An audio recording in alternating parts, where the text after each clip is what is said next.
Here with Gino. Hey, Danger, coming with them bangers. Tell me where my paper. Still on the same mission, trying to live major. Don't hate me, hate the game. I'm a player. Feeling like Pac. Represent. On my block. Try to knock me down, but I come up on top. Yeah, they wanna see me flop. Got a plot, want a lot. I won't stop on my pops. Got so many flows, it's insane. They don't really understand the game. Got a plan and it's plain, I ain't playing. I'm just trying to gain. I wanna get that big bag, need that big Rex. Blow up Tic Tac with a blue cheese at. I don't give a fuck about your feedback. Eat that, get back, sit back, watch me spit that kickback. Got so many flows, yeah, they think that I'm insane. Ghetto kids in a lot of pain, all about the bills, ain't shit changed. Danger, coming with them bangers. Anywhere my paper, still on the same mission, trying to live major. Don't hate me, hate the game, I'm a player. If you a hater, I don't hate you. I'm just really happy that I ain't you. I just wanna thank you. You kept me motivated, so now I motivate you. There's a lot of cake, money on my mind like a banker. Coming through with them bangers, ain't no room for mistakes. Lot of stake, hustle till we get a lot of rooms, lot of stakes. Good kid, but I keep it gangsta. All gas, no brakes. Got cash for the case. More cash in the case. More cash in the safe. More cash on the way. Hustling all day. Ay. Danger, coming with them bangers. Tell me where my paper. Still on the same mission, trying to live major. Don't hate me, hate the game. I'm a player. Danger, coming with them bangers. Where my fucking paper.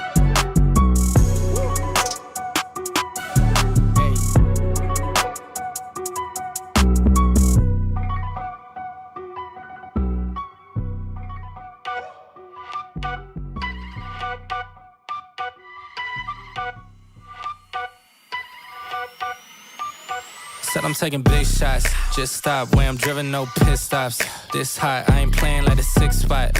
Pissed off, thought I told him this a chip shot. I ain't missing cause you know I'm taking big shots. Just stop where I'm driven, no pit stops. This hot, I ain't playing like a 6 spot. Pissed off, thought I told him this a chip shot. I ain't missing cause you know I'm taking big shots.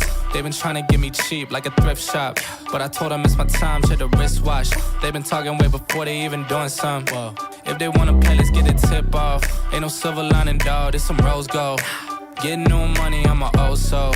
Yeah, I get it bouncing like a pogo. Whoa. And I'm too cold like Frozone. And my chick elastic, girl. Told them we ain't in the fake and this ain't plastic, girl. Bought a new whip and cash, now my tax is thorough. Way I'm shooting like step, but my pass is bro. The way I'm playing the field, I'm in a league of my own. And now they all in they fields, I got them all on my phone. But dog, I'm hitting the climb, I got no time on the low. Way I'm shooting is messy, the way I'm hitting the goals. I'm taking big shots, just stop. Way I'm driven, no pit stops. This hot, I ain't playing like a 6 spot. Pissed off, thought I told him this a chip shot. I ain't missing cause you know I'm taking big shots. Just stop where I'm driven, no pit stops. This hot, I ain't playing like a 6 spot. Pissed off, thought I told him this a chip shot. I ain't missing cause you know I'm taking big shots. I just left, but you know I'm coming back though. Whoa. And you know I don't play by my rags though. Now go and turn it up to the max, whoa. Send a paper to me now like a fax, whoa. Yeah. Got 2 phones ringing off the hook now. When I'm in the city, I get looks now. I was going bad, but I'm good now. Said I had to go and put my foot down. Told them I'ma get it and go. Nah. Even in the summer, man, they knowing I'm cold. I got a couple checks coming that I made out the flows. Might get a couple more popping if I do it some more. I gotta do it for real. Said I'm back in my bag. All my digits are climbing just like they all on a dash. And they tell me slow down cause dog, I'm moving too fast. Might go and cop me a Tesla cause dog, I still got a gas. Said I'm taking big shots. Just stop where I'm driven, no pit stops. This hot, I ain't playing like a 6 spot. Pissed off, thought I told him this a chip shot. I ain't missing cause you know I'm taking big shots. Just stop where I'm driven, no pit stops. This hot, I ain't playing like a 6 spot. Pissed off, thought I told him this a chip shot. I ain't missing cause you know I'm taking big shots. Just stop where I'm driven, no pit stops. This hot, I ain't playing like a 6 spot. Pissed off, thought I told him this a chip shot. I ain't missing cause you know I'm taking big shots. Just stop where I'm driven, no pit stops. This hot, I ain't playing like a 6 spot. Pissed off, thought I told him this a chip shot. I ain't missing cause you know I'm taking big shots.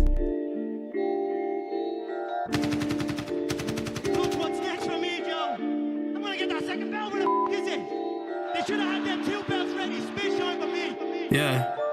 Head up in the clouds, dog, they saying I look stressed.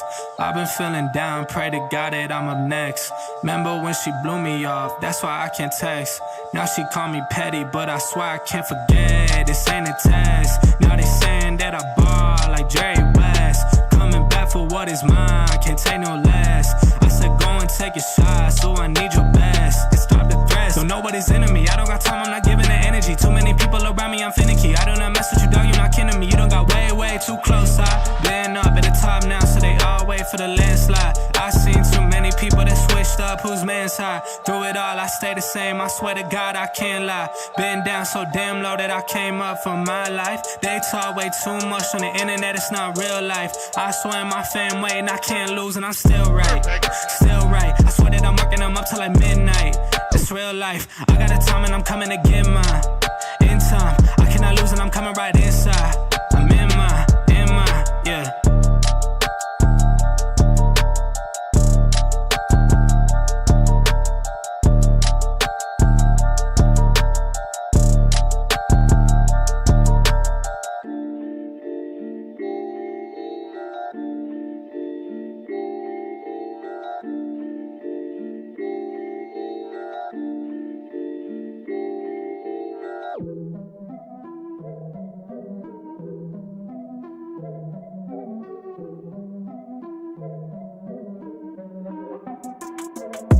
Here we go, at the top of the class on a roll. And it's time to run it up, yeah, you know. Maxed out, put the pedal to the floor. Ayy, on the road, here we go. Yeah, we winning by a landslide. Never see me coming, I'm a landmine. Yeah, I ain't taking orders in command like. Yeah, you about to see me on demand like. You know on demand. If you ain't know, you about to understand. Yeah, I got the team by my side, right hand. Yeah, take it to a string, you ain't seen it like that. Yeah, and it's the dream, man, we coming for the bag. Yeah, and we ain't ever going back now. Future expedited, now we on the fast track now. They won't lend a hand, now they see us on the map now. It's time to act out. Here we go, at the top of the class on a roll. And it's time to run it up, yeah, you know. Maxed out, put the pedal to the floor. Ayy, on the road, here we go. Yeah, at the top of the class on a roll. Ayy, and it's time to run it up, yeah, you know. Yeah, maxed out, put the pedal to the floor. Yeah, on the road, here we go.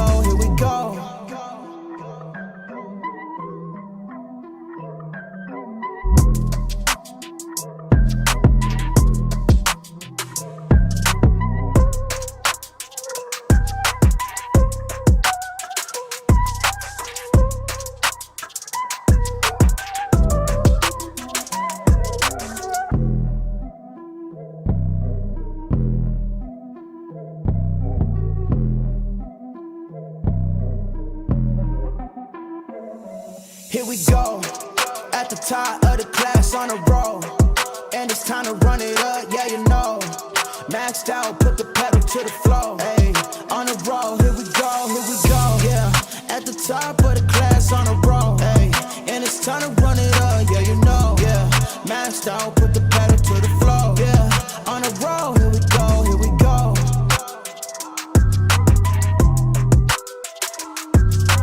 go. On the road, here we go.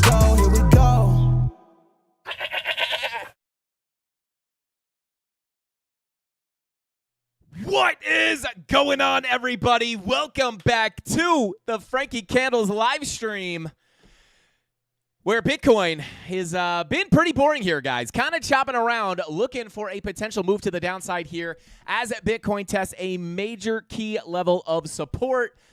We also have a very big level underneath us. Are we going to bounce from where we're at? Are we getting a bigger drop to the downside? Are we going to see the macro retracement continue, or are we going to get cut short and get a big drop to the downside? I'm going to cover it all in tonight's live stream. So shout out to the CandleMafia. Thank you guys for tuning in. I appreciate every single one of you guys. We got Stupid Bitcoin in the chat. Shout out to you, brother. He says, what up, dude? What's going on, brother? Welcome in. We got Skizzle in the chat that said, free Frankie's sandals. Shout out to Skizzle. My sandals are locked up. So shout out to Skizzle. Welcome in, brother. Happy to see you here. We got Servando Estrada said, Frankie, hold me. And we got the poll in here.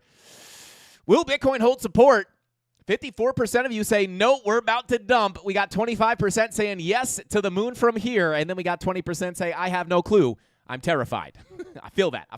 But hopefully you won't be terrified after watching the rest of this live stream. I'm going to try to clear things up for you. And even if we do get the dump, I'm going to talk about those next key levels underneath us. Let's see. We got Sharon XPX in the chat. Shout out to Sharon. Welcome in. We got Jose. We got Rudy. What is going on? Long time no see. Saw him a little while ago in the premium Discord. But let's see. We got Samuel in the chat. We got Alexandra G. What is going on, Alexandra? Welcome in. We got Darren Does Things. And Jesse in the chat holding it down. Welcome in. But thank you guys for being here. Show them on some love in the chat, guys. And it is Giveaway Friday. We're going to be giving away some free USDT at the end of the stream. All you got to do is be live in the chat for a chance to win a free bag of USDT. So even if your bags are bleeding, guys, or kind of just going sideways for the past 2 months, we'll be able to hopefully beef up your bags with some free money, baby. We're throwing money at the end of the stream. But without further ado, let's go ahead and jump on into the charts. Let's get into it. All right, guys, so here we are. Bitcoin just kind of, unfortunately, just still kind of wonked out, chopping around in our sideways range here. Now, obviously, looking at this through the lens of our current volume profile, and recently, by the way, still holding the short position here. Over on WEX, up about $1,600. Already got profit locked in, stop loss at break even.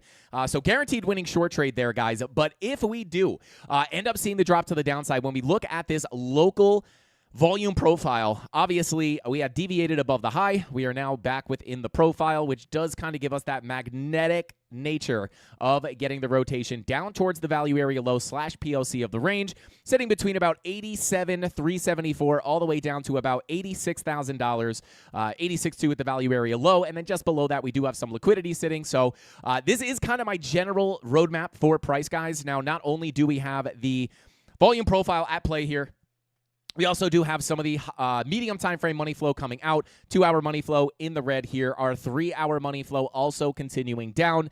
It's same kind of base sentiment that I had yesterday locally. We did get a little bounce to the upside, but as long as we remain inside this profile, guys, I am going to have to say that, I would prefer for the drop down here to the value area low, as long as we remain below the previous daily naked point of control that we had here at about $91,300, and this is actually an interesting level. Of course, this was a daily naked point of control. I have it off the chart at this point because it's already been tapped, but we are now below that. Testing, we got the bounce off of it. I think it was Tuesday. We got the bounce. We looked for that lower high on the stream. Called that Fibonacci retracement literally to the dollar here for the lower high and the lower low. Of course, we saw our money flow coming out, which did make us anticipate the continuation of the downtrend. Saw that play out, and now we're back inside the profile. And this has now been pretty strong resistance. And if we go ahead, and I'll actually turn this, I'm actually going to go ahead and extend this profile all the way to the right. I'll turn off the box here so it's not super confusing. I'll take these levels off. If we extend the profile to the right, you guys can see the POC does move up right onto that naked daily point of control that we had. And the reason I am extending that profile to the right is just simply because we are still inside balance, right? We got the deviation above, and even if we look at the previous range, right, we are now back inside that area of balance. So that makes it valid for me personally to pull that profile to the current price action. And when we do that, right, it is pretty important to note that the POC has moved up. And when we look at this as a, as a volume profile, of course, we are going to see this as, hey, deviation above the high, get the bounce off that daily MPOC, and now the point of control of the range. And then once you lose this POC, right, the anticipation is that you are going to get that drop down towards that value area low. And not only do we have the value area low there, we also have, which gives you the magnetic nature of the volume profile playing out in full. But we also do have a ton of confluence down there that we pointed out on yesterday's live stream. You have a daily down there.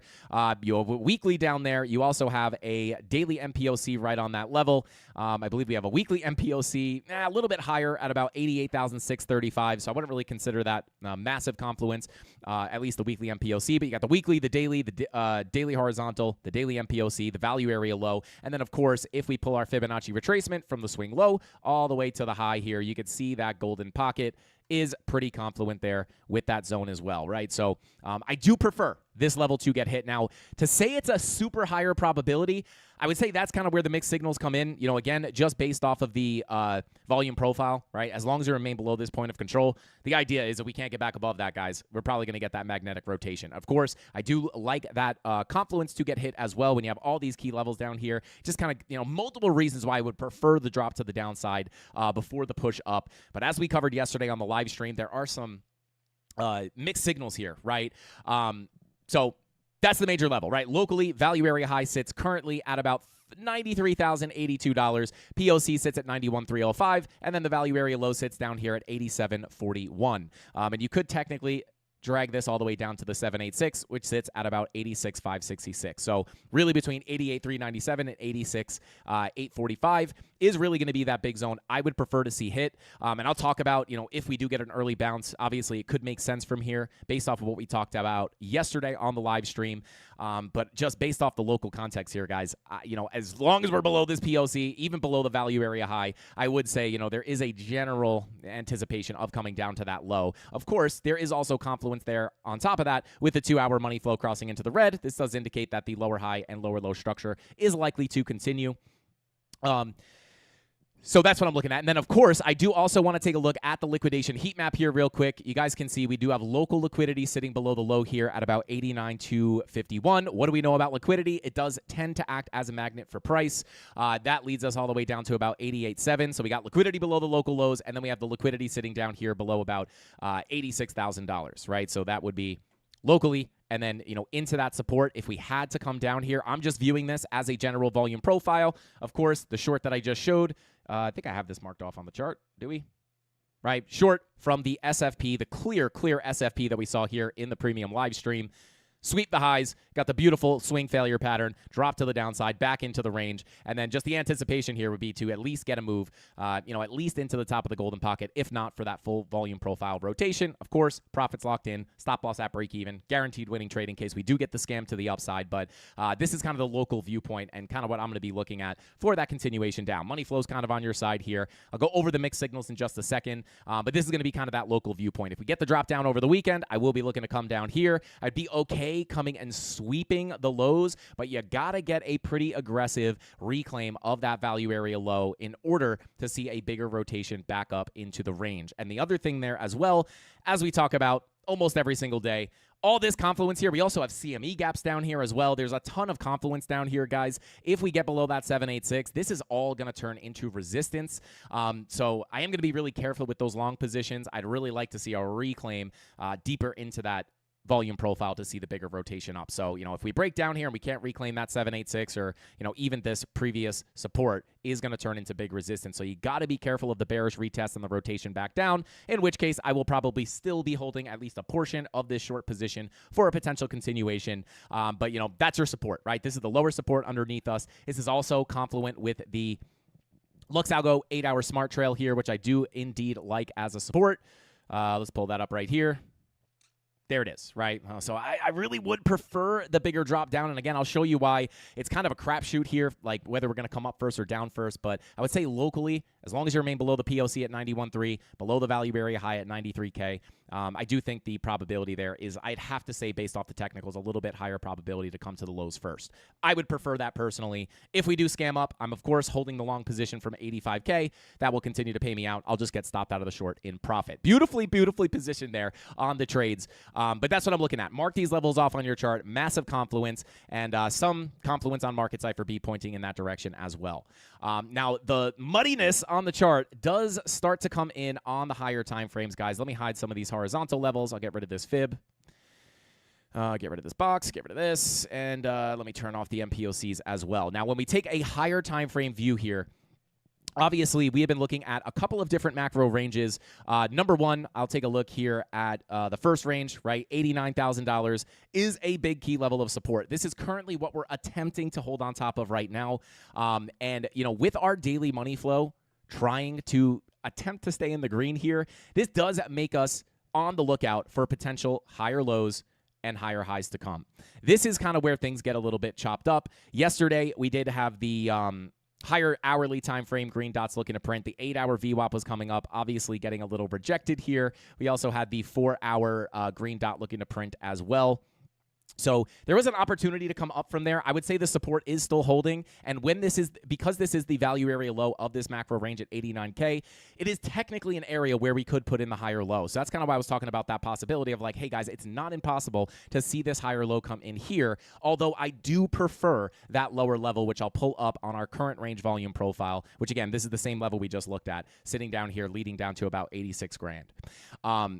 So can we bounce here? Yes. I prefer to get the bigger drop down first. I am prepared in either scenario, whether I don't really care if we come up or down. Again, I kind of prefer the move down first, but just to fill that local volume profile. But if we get the bounce here, I don't really care, right? Because I'm in the long position. That will continue to pay me out from 85K. But, this is valid, right? It is a previous value area low. It is a golden pocket 786. And when we talk about these retracement levels, guys, we just don't know. There's no way to really know if you're going to get the higher low on your local Fibonacci retracement or your bigger, broader Fibonacci retracement, which, of course, is the same level sitting right here. Right, so if we don't bounce here to get the higher high, which is plausible based off the daily money flow being in the green, but if we get the next drop down, the line in the sand for me is going to be that kind of $86,000 level. Again, I'm not afraid to get a little sweep lower into the 85, maybe like upper 84s, but we really need a quick reclaim there, right? Because if I turn off that upper range, this is a little bit deeper. This volume profile is extended a little bit more to the right. So I just don't know, right? There's just no way to really fully know whether we're going to get the bounce there or down here at the lower level. But again, I do prefer this level to get hit because we have much more confluence down there. But we'll see what happens. And then you start looking at something like the 4-hour money flow continuing out. We talked about this yesterday. We started to get a little pop to the upside, but generally, not looking at that as a fake out, potential lower high to just continue the overall trend down. This is another reason why I do kind of prefer the bigger drop down first. If we get a bounce, the line in the sand to look for a new high to be made, guys, is really going to be the 786 sitting up here at 93.5. So, if we get a retracement and we are just still going to continue down, this is kind of the highest I would like to see that go for a lower high and then another lower low to come. And then maybe if we get the bounce from here, maybe that's where we come visit this level. Once we flip this, I'm looking for the bigger push up into the major level of resistance we've covered for months at this point, right? Which does sit between 95.3 and 97, almost $98,000. So still just kind of sitting on my hands here. We were able to catch some trades here in the premium, but really just for the macro levels, guys, I was looking at the charts today. I was talking to the premium earlier, just kind of like we're just still in this sideways garbage chop. Like this range is just absolutely brutal. But, when I just look at this at face value, 4-hour money flow coming out, stuck under the POC, I would really prefer this. I would prefer this. Of course, the market's not always going to give you what you prefer. The market can hit you with surprises, especially with that. Yeah, this is the big level to watch. If we get a retracement over the weekend, that's the level to reject. And we've been like basically 3 for 3 on finding these retracement levels for lower highs and lower lows. We caught them within this local trend, gave it for free on the live stream here. I actually took another short here at the retracement for the drop down. That's the short that I just showed you. So if we did get some kind of retracement, maybe get above the POC, like this would be the last level that I would look for. Once we break above it, that's where I'm looking for the bigger move up. So just kind of waiting to see what plays out here. Those are the key levels to look at. Again, the line in the sand here, 786 sits at about $93,600. Of course, it's confluent with your value area high as well. And again, if you don't want to pay attention to all the retracements, all the key level, all the intermediary levels and all that, it's like as long as we remain in this range. If we can't break out of this value area high, there is no reason to be looking for a crack of the highs, right? So there you go. That's what I'm looking at. We'll see what happens. I've just seen these volume profiles rotate so many times. That's why I prefer this, right? Just confluence, value area rotation, and then that would be really nice if we can get a big bounce from there. Other than that, if we get the early bounce, great, right? We'll just look for a crack of the highs if we can get above that 786. All right, let me come into the chat real quick here. Bear market incoming. Shout out to Jet Set Crypto. I would argue that potentially we've been in a bear market. That would be my argument. If we do get I'll cover some of the higher time frames here. Again, I don't want to harp on this. I really hate talking about it. I've covered it so many times. We were talking about it up at 108K. We see all these bearish signs up here, right? There's no real reason for people to be bearish here from a narrative perspective, right? There's no real crazy bearish news, nothing like that. There's a lot of hope in the market. We're making a potential higher low, all-time highs incoming, although not impossible, definitely not my base case. My base case long-term, guys, is still, if we get the bigger retracement, still looking for the lower high and another big capitulation to come in there. But again, you don't want to be too late to the party, right? There's a lot of people here. Like I said, there's no reason to be super bearish from a narrative perspective. As I say every single day, show me the charts, I'll tell you the news. We showed the Zcash example for that. The short in the premium Discord for the Zcash short was all the way up here, and then all of a sudden we get bearish news here, right? Like, how did we already anticipate, even back here in late November, that we would likely get a lackluster bounce for a rejection at this golden pocket? Like, we didn't know what the news, if there was going to be news, right? But oftentimes the signals, right, will be, the signs will be on the chart before the news comes out, right? So show me the charts. I'll tell you the news every single time. Maybe a narrative comes in, and then at that point, right, you have to think from a psychology perspective. Then people are thinking, oh my God, now we're entering the bear market. You know, buy the dip, buy the dip, buy the dip, buy the dip, right? Oh my God, we just broke out new all-time high. You know, high or low, buy the dip, right? Buy the dip. If we do wind up seeing this thing roll over long term, right, then people will finally accept that we're in a bear market. They're like, okay, now the bear market is starting, and who knows? Maybe that will be they'll be late to the party potentially, and you know we'll be looking at massive support down here between 70 and the mid to low 50s. So we'll see what happens. But I would agree, right? You know, I'm not, you know, if we get down here, I'd probably be like, this is not like we've probably been in a bear market, right? Just it's a little bit wonky like last cycle, right, where we had like that little squeak up to a new all-time high, and then we go into the bear market. Everybody is super bullish, or maybe not super. Yeah, I mean, high or low, right? Everyone 100K, 100K, 100K. We see that money flow coming out. We know the lower high is likely, and there's no reason to be bearish here again, right? And then what happens? Terra Luna collapses. FTX happens. You know, once Terra Luna goes down, they're like, all right, fine, bear market's starting. This is not a dip I'm going to buy. Let's look down to 3K, and what happens? They're late to the party. So you got to be careful about that and just be prepared for that if we do get that capitulation, and you know, you do have a bearish narrative to go along with it. Just understand, typically, those bearish narratives are not early signals, right? They're usually like, the early signals are typically on the chart like we saw up here on the sweep of 126K, losing 108K, big warning sign there, losing the 50-week moving average. So, you know, you don't want to be late to the party, but I would probably agree. My base case is still, even if we get a bigger retracement, looking for that last capitulation to come in, wait for everybody to get super scared. See, and you know, listen, if everybody's scared, guys, and we come down here and it looks like trash, I will not be scared, right? But I'll also be bearish, right? But if things start looking better here on the charts, I don't care if people are bearish because of some news event, right? I'll just be looking at that as like they're probably late to the party. Charts are looking bullish. Send it, right? Like even back here during the FTX collapse, it's like, you know, it's getting regulated. They're gonna regulate this thing into the ground. 8K incoming, 3K incoming, and then what happens, right? Bull market. And then, you know, everyone doesn't start getting bullish until, you know, you start cracking the all-time highs. At that point, they've already missed, you know, a big part of the move. So just a little bit of preparation there on the higher time frames. That sentiment still remains the same. Weekly money flow still looking very weak here. So that's just what we have to look at based off the charts. If it changes, we will let you know. I will be the first person to let you guys know when there's a valid reason to be looking for things to change bullish, whether it's up here and we get a fake out and we can just go back into no all-time highs. That is not on the charts. That is not, nothing is really pointing towards that right now. But if something pops up, I will let you know. And then down here, if it looks like we're going to head down towards the 40s and the 30s, and this just looks like the first leg down before another big drop, I will be the first person to let you know, letting you know the charts look super bearish. But if it looks bullish down there, hopefully, I'm hoping that it happens sooner than later. Hopefully, we just get it over with, and then we can start talking about some higher prices. But we'll see. We'll have to let that price action present itself, right? We got to let the market show its cards. Time for the group hug. Shout out to you, girl, I girl. Come on, everybody. Give each other a hug in the chat. Smash that like button. That's the YouTube Frankie Candles CandleMafia version of hugging each other. Everybody smash that like button if you're, you know, even if you're bearish, if you're optimistic about the future, the long-term future of crypto, smash that like button.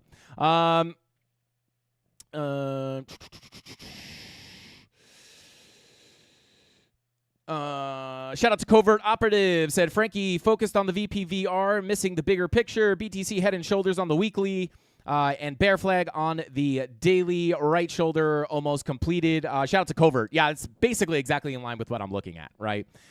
This bigger retracement is not guaranteed, obviously, right? You could just kind of have like a little bit of like a wonky right shoulder. But, of course, right? And massive volume gap below 75K, right? So, again, same thing, right? Left shoulder, head, whether it's right shoulder or right shoulder, same thing, right? All pointing towards the downside, right? So that is the big picture for me. So it looks like you're looking at almost the same exact thing. And if you look at the VPVR, you can see here, zoom in a little bit, right? Like massive volume gap below us. So if we did, right, and again, it's not guaranteed that we have to get that bigger retracement to the upside. As a matter of fact, in a bearish environment, although you have the daily money flow crossing into the green, in a bearish environment, it wouldn't be super uncommon. Like, I'm not just going to try to front run that, right? Like, I am literally short from the tippy top here. But in a bearish environment, sometimes the money flow does not spend a lot of time in the green, right? So at the end of the day, when you look at the volume, come on, VPVR. There you go, right? Like, we lose these lows. There's a huge volume gap down here leading you to 70 to 68K. So if we wind up losing this shelf right here, right, not only, like, this is almost like a perfect volume environment to see a capitulation come in. Very similar to this, right? Just whee.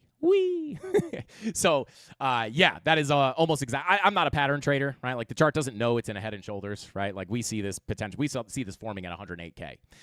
So that's pretty much what I'm looking at on the higher time frames. So looks like you're looking at the same thing, brother. Let's see. It looks just like 2022. Yeah, 100%. I mean, you could just pull the fractal. I show this every day on the channel, right?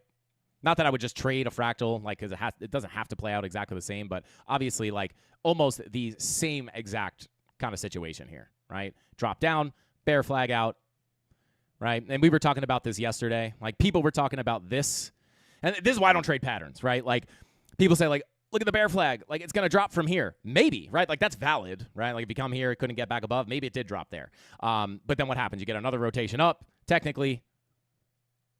Still part of the bear flag, right? Like, who knows, right? You could do something like this, even fake it out, and then come down. Like, it's impossible to tell exactly what that structure is going to look like. I use different forms of analysis to try to pick this stuff up. But yeah, I would definitely consider this somewhat of a bear flag, right? Very similar to right here, right? You got the bear flag here. Oh my God, it's going to break down. One more shot up, fake it out, back in, down, right? So almost identical, literally. And I actually did this on premium live stream earlier today, right? If we just drag this over to the current price action, resize it a little bit just to match it up, right? Something like this, right? Where does this bring us to, right? Where's our next macro level of supports? Sitting right down here, right? So I would anticipate, if we do get that big capitulation, biggest level of support, right? Of course, we have trades that we're looking for, on a lot of other places in between, but with the lack of volume that we have here, pull that VPVR back up, right? Like, you would expect a fast drop down. Lose these lows, right? Big old low volume gap. Nothing down here to hold you up. Whee! Fast drop down. Fast move up. Even here, fast move down. Even down to 75K. Could also equal a fast move down, right? Into the $70,000 to $68,000 support level. Little bounce. Maybe you bear flag out again. If we have to come back down into here, lose the PLC, value area low. I'll just be viewing this as a range, deviate above the high, back in, back to the low, back to the high, back to the low, and then hopefully we can deviate eventually, get back in, and then eventually start looking for much higher prices. But, this could be in the cards here, guys. This is, I'm not saying it has to play out exactly like that, but general idea does stand true. Even these, like, big capitulations flying right through these low volume gaps would make a lot of sense, whether I was looking at the fractal or not. If I had to draw this out, if I knew somehow that we were guaranteed, I do expect to come down to lower prices at some time. The question is, are we going to get a bigger retracement first? It's not promised. I've been saying that a lot, right? Like, we could hope, right? Oftentimes, it's very common to see the retracement. Not only very common, every other time we have gotten the rally up to the 50-week moving average. That does not guarantee that it has to happen, right? But we have to at least be open-minded that you could get a little bit of a bigger retracement. I would still be looking at that to play out very similarly. This would not make me think all-time highs. So there you go, right? We got this high volume node that we're slamming our head on. But, if we did get the drop down, very likely that you would see it play out. Like, this would get very scary. Like, the loss of 80K would probably be very scary fast drop down. Not because of a news event. I mean, maybe the news event comes in there, but I would already anticipate this fast drop down because of the lack of volume, which is, again, very weird. I'm not saying the news doesn't move the market, but it is just very strange. If you guys watch the channel at all, you'll know, like, sometimes we'll look for a move through a volume profile, right, or through a low volume gap, and then all of a sudden there's news that slams you right through it, right? It's insane. Like, even if we look at some of the altcoins, not even counting Zcash, right? Like, news came in here. We were already looking for the short as we were watching this bounce to the upside. Be like, pay attention to this level, looking for the rejection for a potential lower low to come in, right? And even if it doesn't come in, still a massive short opportunity. Daily money flow in the red, right? All this was identifiable all back here. But like if you look at something like Cardano, where's it at? Bada boom, right? Like it's crazy. Like you can't make this up.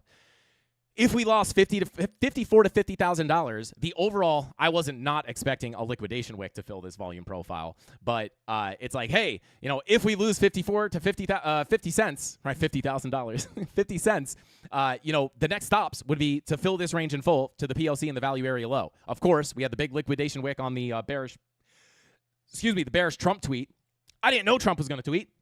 We were looking at this level when we were still hanging out up here, right? Once we get that, right, what happens? Fly through the profile, right? Like we didn't know the news was coming in, but we just knew if we lost this level, very likely we would come down here. And then that news event comes in, causes the liquidation, and we see it happen, right? It's like literally like a crystal ball. Not 100% of the time, but very often you'll see that, right? And then even on the bounce back up, we say, hey, if we're going to fill that wick, I would look for the same exact thing, right? Once we wind up losing this level again, get stuck inside the volume profile, POC is the next likely place for price to go. Plain and simple, right? Right down to the POC, bounce around. Now we're just kind of chopping around the POC. If we wind up losing this, we would expect to not only be filling this wick, but also rotate this entire volume profile to the value area low. Crystal ball. If you do not know how to read the charts, guys, it's like one of the most valuable high-income skills you can have. And not pay attention to the news. Let's see. ADA's undervalued. Yeah, I would agree with that. Shout out to Resident Crypto. I would totally agree with that. Doesn't mean it can't go lower, but yeah, I would agree, right? Like, and we're hoping, you know, if we do get a capitulation on Bitcoin, of course, which is the anticipation, the altcoins have been pretty hammered here, right? So hopefully, it kind of suppresses the next dumps to the downside. My base case wouldn't be like if Bitcoin gets the capitulation, like these are just gonna like I don't know. I mean, not that they can't, but. We would hope that we're already in our 2022 bear market range, at least for Cardano. A lot of other altcoins are in similar situations. This is the 2022 bear market range. We use this to identify the big move up from 24 cents all the way up here. Fill the volume profile, right? Back up, bearish divergences, back into the range, back to the POC, back to the low. Shorts at the highs, longs at the lows, right? So hoping, if we do get big capitulations, hopefully the altcoins are already so undervalued it kind of suppresses their dumps, and then maybe we get a little dump down below it, deviation, right? Undervalued, get back up in here, and then hopefully at some point we can see these things take off. But we'll see. I don't want to get too ahead of ourselves here.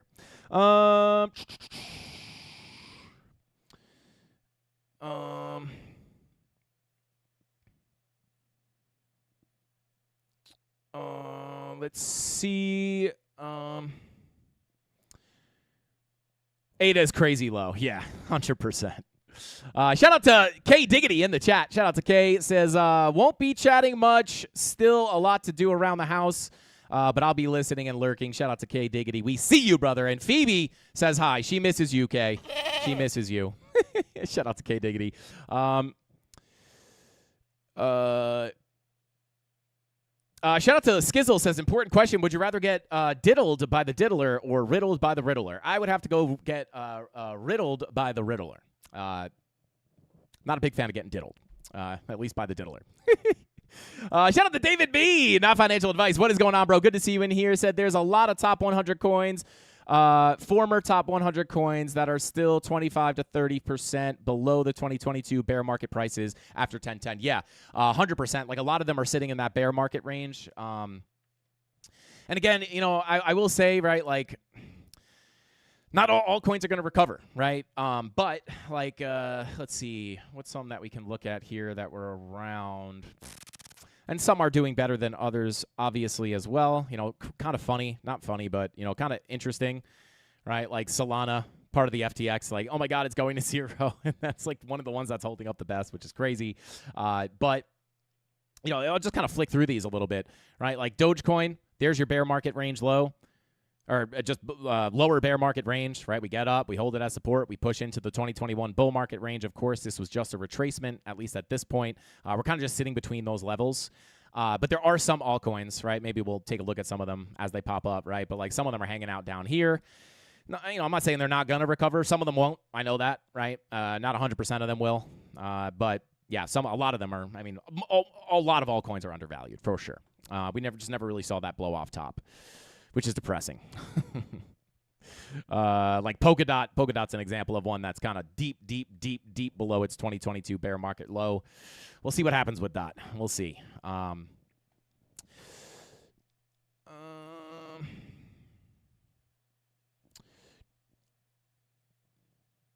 Shout out to Saeed, said, is this stream from Chicago, sir? Shout out to Saeed. We are not in Chicago.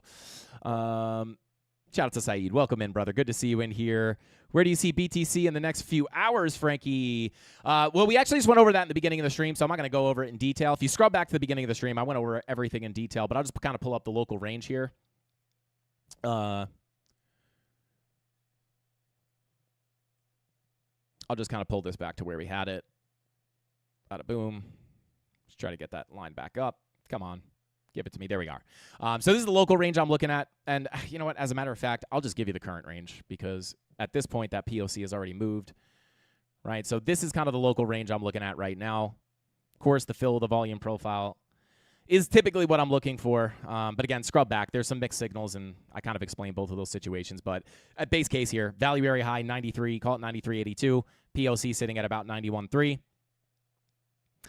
Value area low sitting at about 87K, right? If we can't get back above this POC, like my anticipation is to get the move down here towards our bigger level of confluence. I'm not going to pull everything up because we already went over it, but that's kind of my base case here. Money flow starting to come out here on the 5 hour, the 4 hour, 2 hours already in the red, 3 hours looking to cross over, right? So it's not that you can't get retracements, but as long as we remain inside this range, this is what I would prefer. But again, with the mixed signals, you know, maybe we get a crazy scam to the upside. Again, doesn't really make much of a difference to me because I'm long from like 85K. So stop out of it. And I already have my profits locked in on my short. So maybe the short stops out in profit, long continues to play. If not, long stops out in profit, short continues to play. So there you go. And honestly, maybe even if we come down here, right, I will take more profit on my short. But if we don't deviate too low, I might even be able to catch a new long here and hold both of them. If it breaks down and we get the big drop, I'll stop out of this in profit. But just perfectly hedged. I'm short and long at the same time. We are shalong. I think in the short term, we can go to 100K, then down to 70K. Yeah, if we can hold that macro uptrend, right? If we can, even if we get like super locally, if we get down here, still an opportunity to hold the higher low.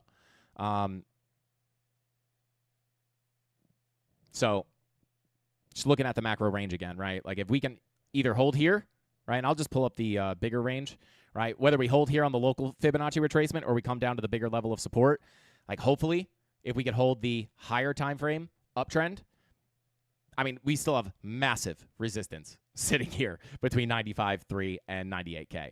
But once we get above that, right, like I'm not looking up towards 100K just yet because, again, it's like, number one, maybe we don't even get out of this range and it just winds up getting the early breakdown. But if it doesn't, right, you still have massive resistance above you, which, of course, would be sitting right up here. Right? So my base case, right, wouldn't necessarily be 100K just yet, but that doesn't mean it's impossible, right? Because I will still be looking, whether we get the next drop down or come up from where we are, still going to be looking for potential shorts here. But if this daily money flow looks really good, right, hey, we could potentially be looking for higher lows and higher highs. Once we get it, we have to break this POC. It's not until we get above that point of control, hold it as support, that I would be looking up. But if that does happen, $100,000 is going to be about where I'm looking because that's probably where the 50-week moving average will come in. It's probably where that anchored VWAP is going to come in. And I believe that is also very close to where our 786 sits. There it is, right? So you have like more confluence up there as well. You just have a little bit of work to do to get up there. So definitely plausible, but we got to get through all this first. And then, but that would be a major target with a lot of confluence. And then, of course, right, every other cycle, guys, every other cycle, right? I don't just make this up off the top of my head. Regardless of even if I wasn't looking at other cycles, right, the chart is still pointing down here, right?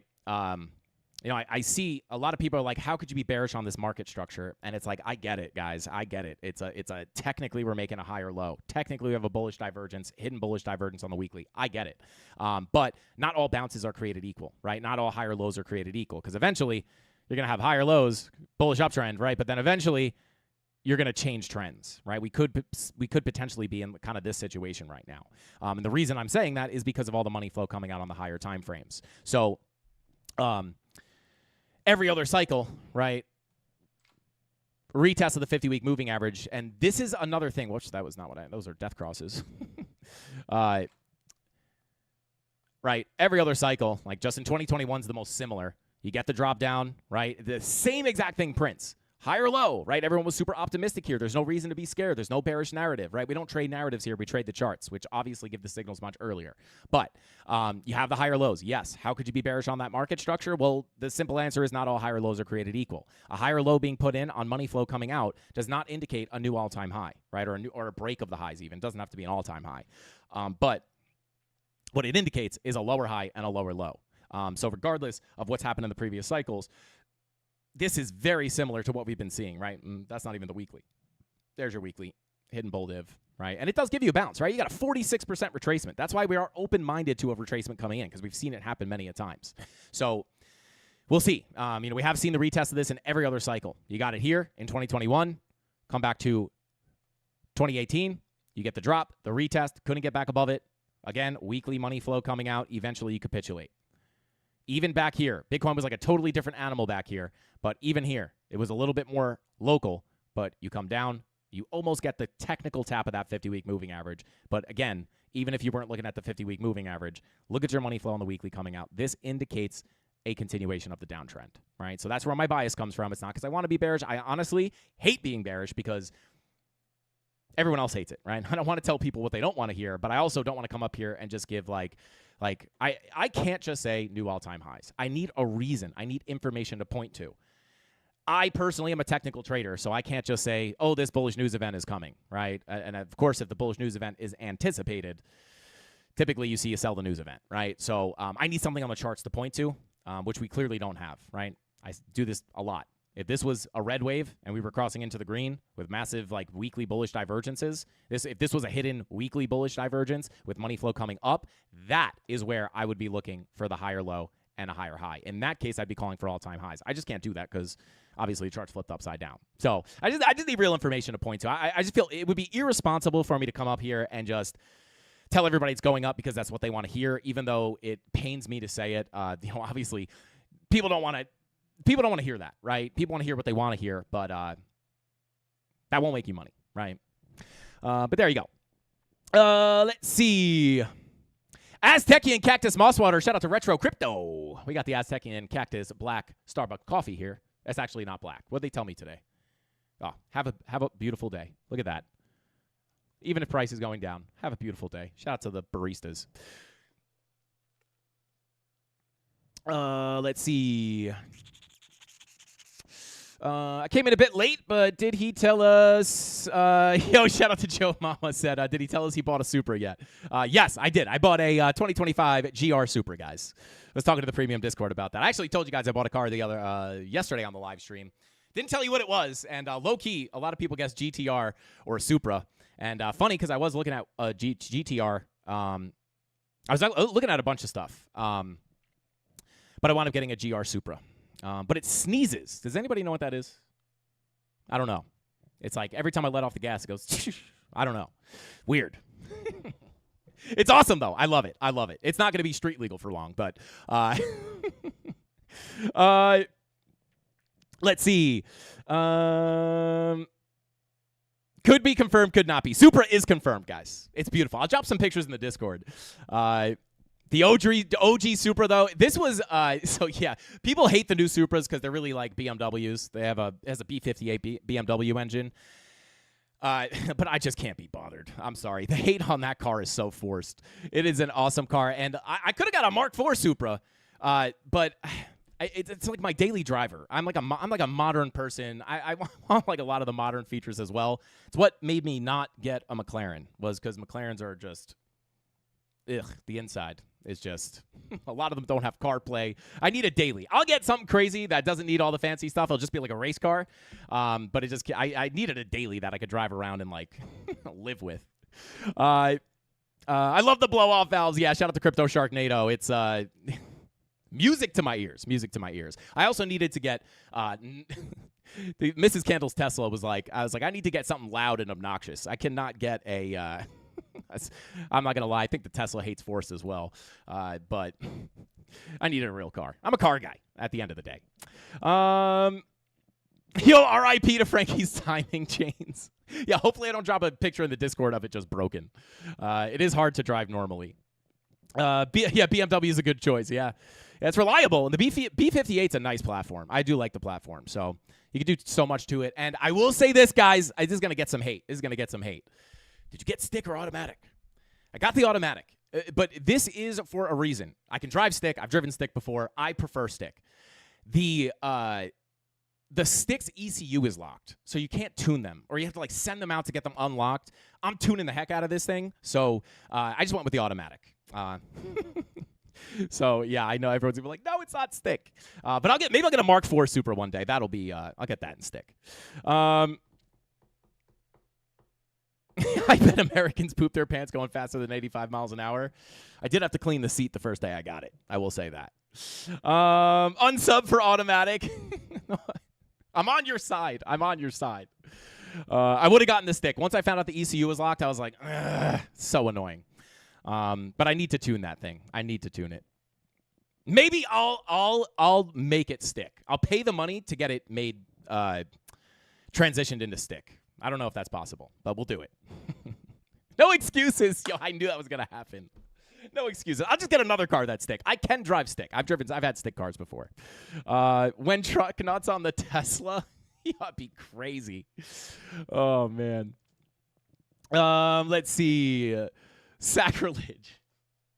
I agree. We're on the same team, guys. We're on the same team. But anyway, let's continue on. Do red leather interior. That might be too much. Because the outside of the car is fire engine red. I'll probably wrap it, but what about alts? Shout out to Mandela.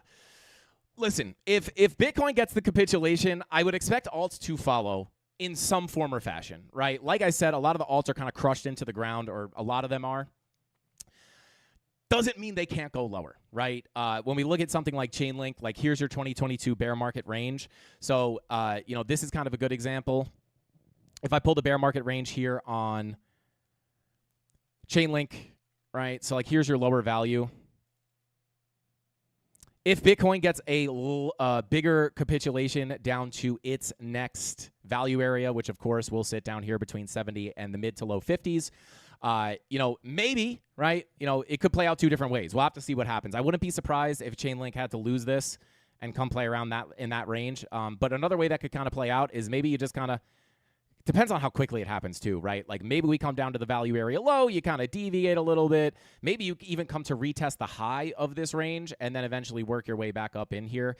I wouldn't necessarily be looking for a break of the 2022 bear market lows, right? Because I think a lot of people are thinking maybe if we see a capitulation on Bitcoin and the alts follow, like these are going to go into like a dump that you would see like from the top of a bull market. I think it will be different, right? Like the altcoins have been pretty suppressed lately. So I would not be base case looking at a break of these lows. You have the inside of this value area with some support underneath. If you have to lose that and come into the bear market range down here, I would say like the point of control at 718 is huge. But I don't even know if you have to come down there. But yeah, I don't know. What about alts? Everything's going to basically follow Bitcoin, right? And like for Ethereum, it's all pretty much the same as well, right? If we come on here on Ethereum, like no real update. We had the local Golden Pocket 786 sitting here between about $3,060 and $3,000. Like maybe we can hold the early high or low, but if we can't hold that, right, you still have this value area low that brings you down to about 28.88. This is the big level to hold. Once we lose that, right, I'm going to be looking for the bigger drop down towards about 26.72. And then, you have this kind of local value area working you down to 24.50. That would be kind of like the local anticipation if we have to come take out this low. But no real update, right? We're just still within this profile. Until we break out of this profile and can't get back in, or we break above this POC, like we're just stuck in this just sideways slop. Which is not bad for trading, but not great for like super big update. And I think for altcoins to see significant rallies, I think what we need to see is we would basically need the bigger retracement on Bitcoin, right? Maybe into 95 to 98K, maybe into the 50-week moving average towards 101 to 103K. We would need this to see the altcoins get some kind of significant rally, right? If Bitcoin does not wind up doing this and we just get the early drop, it's obviously going to be really hard for the altcoins to perform there. So that all remains the same as well. It's kind of been my base case as we chopped around in this range, which essentially we're just still in. It's like we need the retracement on Bitcoin, and we obviously also need Bitcoin dominance falling as well, which does still. Let's pull it up real quick, right? Obviously, Bitcoin dominance. Money flow still coming out. All this high time frame viewpoint still remains the same, but like two things need to be true at the same time. Like we need Bitcoin to push up with dominance coming down. If Bitcoin dumps and like dominance comes out, like I don't really see a case where like Bitcoin capitulates and the altcoins just go into an alt season. And I will say this as well. I'm sorry ahead of time. My base case here, even if Bitcoin gets the retracement, is not blow off top 2017, 2021 style like moonshot alt season. So, even looking at something like XRP, come over here to the alt section. What do we look at here on XRP, right? We are rejecting the exact key level that we looked at, right? We bounced off the 786, which was literally the level we needed to hold. If we lost this level, well, guess what? Nothing underneath us, just like we looked at on Bitcoin, right? Basically, nothing underneath us. Lose this 786. Very fast drop down to like $1.50 to $1.40. Right? Let me bring those candles back in so I can get that low volume gap. Come on. There we go, right? Price likes to stick to the high volume nodes. Stick to the high volume nodes. These low volume nodes typically just get run through if you break into the gap. So if Bitcoin gets the capitulation, breaks its lows, falls through the low volume gap, I would expect the altcoins, like just use XRP for an example, I wouldn't expect XRP to just moon in that situation, right? I would expect XRP probably to lose its range, probably to lose the 786 and get the capitulation down here. And then if you lose this, right, we could be looking like, closer to about $1.12. Well, we'll cross that bridge if and when we have to go there. So we'll see what happens. But that's kind of my thoughts on altcoins. We'll see. If you get the big retracement, it's going to be a lot better, obviously. But if Bitcoin decides to get the early turnaround, I wouldn't be expecting alts to just like deviate. Hopefully they do, but that wouldn't be what I would expect. Volume profiles, baby. Yeah, shout out to Zoo. Absolutely, bro. They are literally like X-ray vision into the market.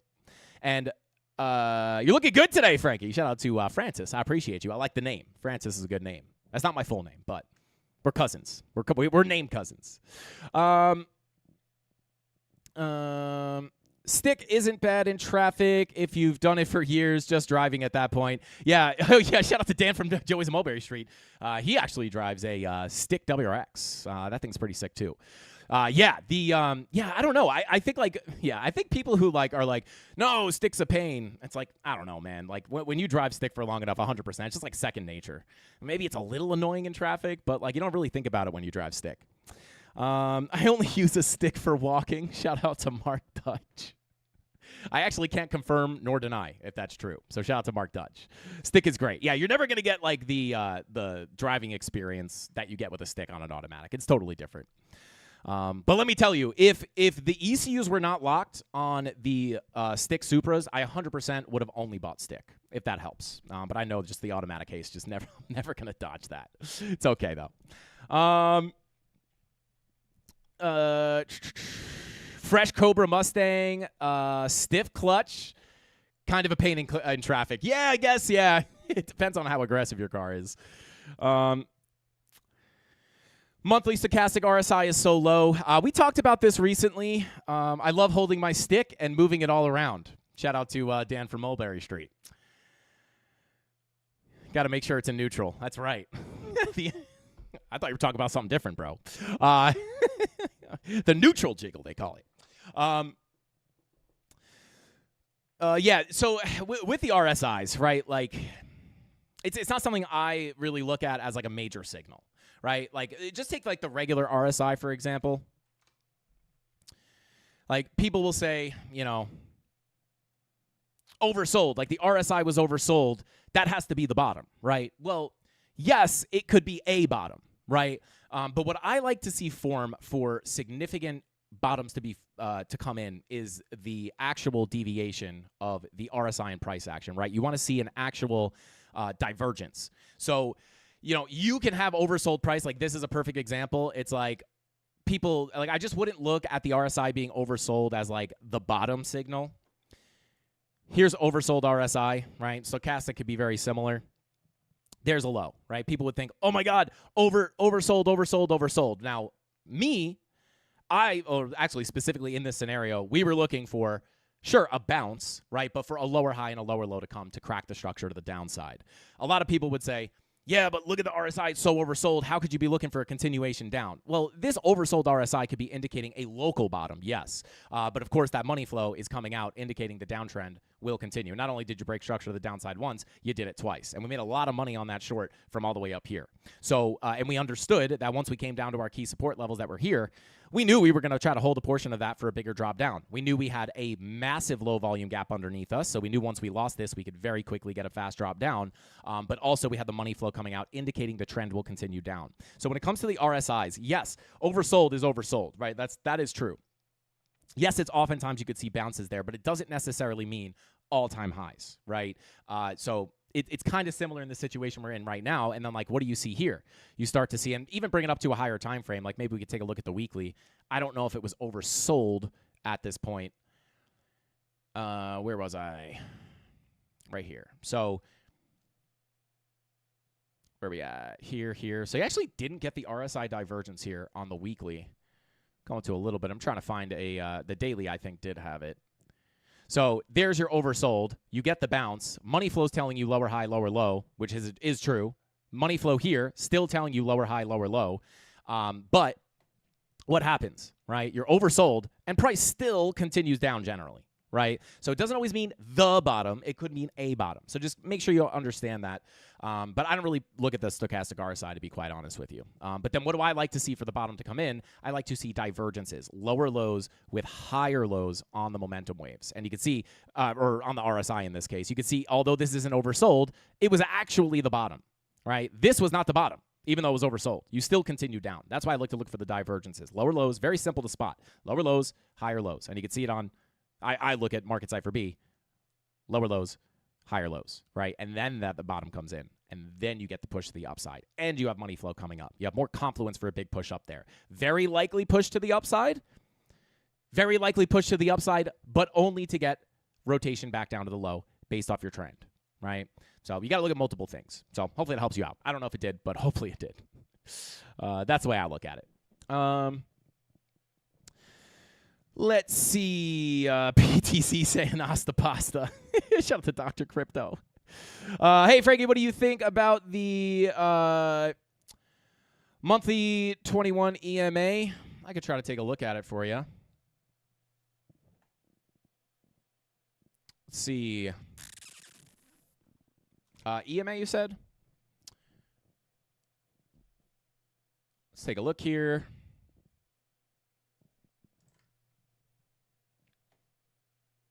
What do you say, 2 week? I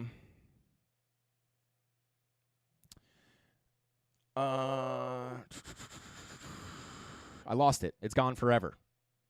Where did that go? Did he delete it? Or am I blind? I might be blind, guys. I might be blind. It's gone. It's gone forever. But I'll just look at the, I think he said the 2 week. I'll look at the monthly and the 2 week. All right, so yeah, monthly. Let's see the 2 week. Yeah, that's so similar. I mean, this is very similar to your 50-week moving average, right? Obviously different, but the way I would treat this is very similar, right? I prefer to look at the 50-week, but you know, if you don't, the 50-week right now is sitting at about like a 100, very close. It's like sitting just above this, right? So, I mean, I would just look at this. This is just essentially just a dynamic level of support and resistance. There's no just end-all, be-all indicator. Obviously, the 50-week is what a lot of people look at, and it's very similar. I'll pull the 50-week up next to this. Right? Support, support, support, support. We lost both of these. So it's kind of like you can make this like a ribbon almost. Right? We come up here. Maybe you don't make it all the way to the 50-week. Maybe you end up rejecting the 21 weekly moving average. And if you're looking at the monthly, we're holding it, right? But we've already lost the 50-week. If we lose this, like that would just be bearish. It's just not something I really pay much attention to. But I would treat it the same as a 50-week, the 50-week moving average. Like if we get a retracement, you would just say, well, hey, maybe we bounced off the 20-week moving average or the 21-month moving average or the 21 2-week. I forgot what he looked for, what he asked. But not something I'm like super paying attention to, but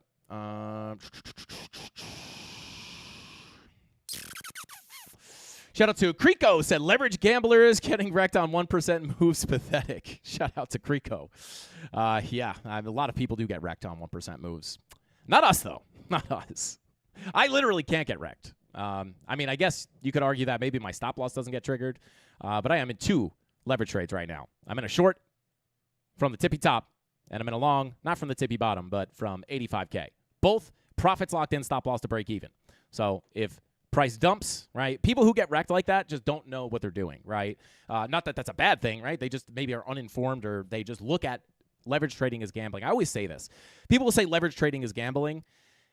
If you think leverage trading is gambling, go watch the video I have on my channel. I think it's like the title or the thumbnail says like the only leverage trading tutorial you'd ever need to watch. And it explains, I explain in that video why leverage trading is not gambling. You can gamble leverage trading. You could also gamble buying Bitcoin, right? Although that, you're not going to get liquidated on spot Bitcoin, and it's probably going to trend up over time if you're willing to hold it for long enough. But the only way you get liquidated, right, or wrecked is if you are not managing your risk. And if you're not managing risk and you're just gambling on a position with no stop loss, willing to lose everything, that is by definition gambling, right? So the only way you get wrecked is if you're not managing the risk, right? So like, for example, when I took my SFP trade from up here originally, kind of a story on this trade. I had to re-enter on a retracement. But let's just say I take this trade, right? These are just people, like that's a gambler, right? You could totally get wrecked leverage trading if you don't know what you're doing 100%. When I take this trade, I have a clear invalidation for the trade. The clear invalidation is I got the SFP, which I think everybody here knows if you watch the channel at all what an SFP is, or a liquidity sweep, whatever you want to call it, stop hunt. Wick above, candle closure down below. We were looking at the 1 hour. We get the wick above, the candle closure down below, confirms the trade. You take it. The invalidation for that trade is right above this wick. If I break this wick, I want to get out of the trade for a very small loss, right? When I get stopped out of these trades, you're not going to win every trade. You can't win every trade. I get stopped out. Everybody gets stopped out at some point, right? Can't avoid it. It's cost of doing business. It's part of the game. But when I get stopped out, it's, oh, small loss, right? When I win a trade, it's, oh, massive win, right? So the only way you get wrecked on something like this is if you don't understand, if you don't have a trading plan, if you don't have an invalidation for your trade and you're just gambling with no stop loss. In that case, if you're wrong, of course, you are going to get absolutely washed out. So that does not have to be the case, right? You just have to understand and actually learn how to trade and not gamble, and you could 100% make money and not gamble, right? Most of the success of any trader that makes money is the fact that they probably are a good loser, right? They actually manage risk. It doesn't mean traders who make money don't just make money because they win every single trade, right? I think a lot of people think that, like, you have to win all your trades because if you lose, you get wrecked, right? If you lose it, anytime you lose a trade, doesn't matter if it's a swing trade, a day trade, a scalp on the 1 minute, doesn't matter. When you lose a trade, if you walk away from the chart and you go, dang, I got wrecked, that is not something you should ever really be saying, right? Now, not that I've never gotten wrecked. I've gotten wrecked. I've gotten liquidated. I've blown up accounts, right, before I actually knew what I was doing. But if you get wrecked or you get liquidated, that is all based off the decisions that you make as a trader and not setting a stop loss, right? That's the only way you get wrecked. Luckily, you could set a stop loss and literally almost every exchange you use will tell you if your stop loss gets triggered, you lose X amount of money, right? So before you even enter the trade, you'll know if this trade goes against me, I'm losing this much money. So before you even enter the trade, you'll know how much risk you're taking, right? And I always tell people, make sure your risk, meaning the money you lose if you get stopped out, not the money you put on the trade. You could put your whole account on a trade and still only risk 1%. Risk meaning the amount you lose when you get stopped out. I usually tell people, make it 1 to 2% of your account, right? If you make it, just for easy math, 1% of your account, you could literally lose 50 trades in a row. That's not a random number. That is like the actual math. If you lose 50 trades in a row, you can still have more than half your account left and fight to trade another day, right? But 99% of traders, maybe 95% of traders don't do that, which is why most people lose money, right? They don't manage the risk. They just gamble. So a majority, I'd say a majority of people using leverage, even if they know how to use a stop loss, they know how to have a trading plan. Most of them just kind of just try to gamble because they get greedy or they get scared. Oh my God, it's coming up. I don't want to be wrong. Let me move my stop loss up, right? Then price goes against them And instead of getting stopped out for a small loss so they could live to trade another day, right? They're like, oh, man, I don't want to be – oh, now I'm down a lot. I don't want to lose this amount, so I'm just going to move it up, and eventually, hopefully, it'll go down. And that's usually where the market humbles you and absolutely cooks you. So there you go. That's what I have to say about leverage gambling. You could totally do it, but it's totally a personal choice. When you're starting out, don't trade with 40x leverage. Yeah, shout out to Satoshi. Yeah, I mean, I would argue even the leverage isn't the amount of leverage you use isn't even one-to-one tied to the amount of risk, right? Because if you get a super tight stop loss, the thing, go watch the video. Shout out to Tony D. Tony, can you drop that video in the chat? If you are interested in leverage trading, go check that video out because a lot of people just say it's gambling, and I'll explain exactly in that video why it's not. But you have to make decisions to make it not gambling, right? But if you have a really good entry, right? Let's say you get an entry like right at the top of this wick, right? Let's say you like really sniped it and you have an absolutely minute stop loss and your invalidation is like that. At the end of the day, if you don't have a big account, you could technically use really high leverage, right? Because price is not going to go very far to invalidate your trade. So in that case, again, it all comes down to risk management. But of course, I would probably generally say in the beginning, before you understand all that, just keep it low leverage or trade on a demo account for God's sakes. Get used to things. Yeah, shout out to Top Fact said market is sideways, almost 55 to 58 days of sideways action, 100%. Yeah, it's absolutely brutal. Now again, it obviously doesn't stop the shorter term trades, right? Like this is relatively, you zoom out, right? Like not a very big move, but obviously a ton of opportunity there. Clearly, there you go. Let's see. Please moon it. Shout out to B2H. I'll try. I don't know if my orders are gonna be big enough to moon it, but we'll try. We'll have to get Golden involved for that.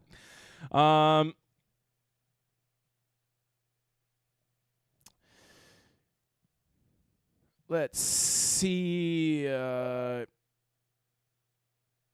Shout out to Taha. Says, quick question. I'm confused. How did you get the daily naked point of control, the weekly NPOC on your chart? Or how do you mark them? I'm kind of new on volume profile stuff. Shout out to Taha.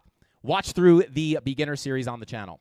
Free. Anything I talk about on this channel, on these live streams, I have tutorials explaining it all. So go through there. There's volume profile tutorials. That'll show you exactly where to pull your profiles from. I have an NPOC video to show you exactly how to mark off your NPOCs, right? And I also show you how to get this nice little template shortcut to just be able to come up here, click a button, and get your NPOCs to populate like this. So you could just come in and mark them with horizontal lines super easily. So go watch that tutorial to learn how to do that. So there you go.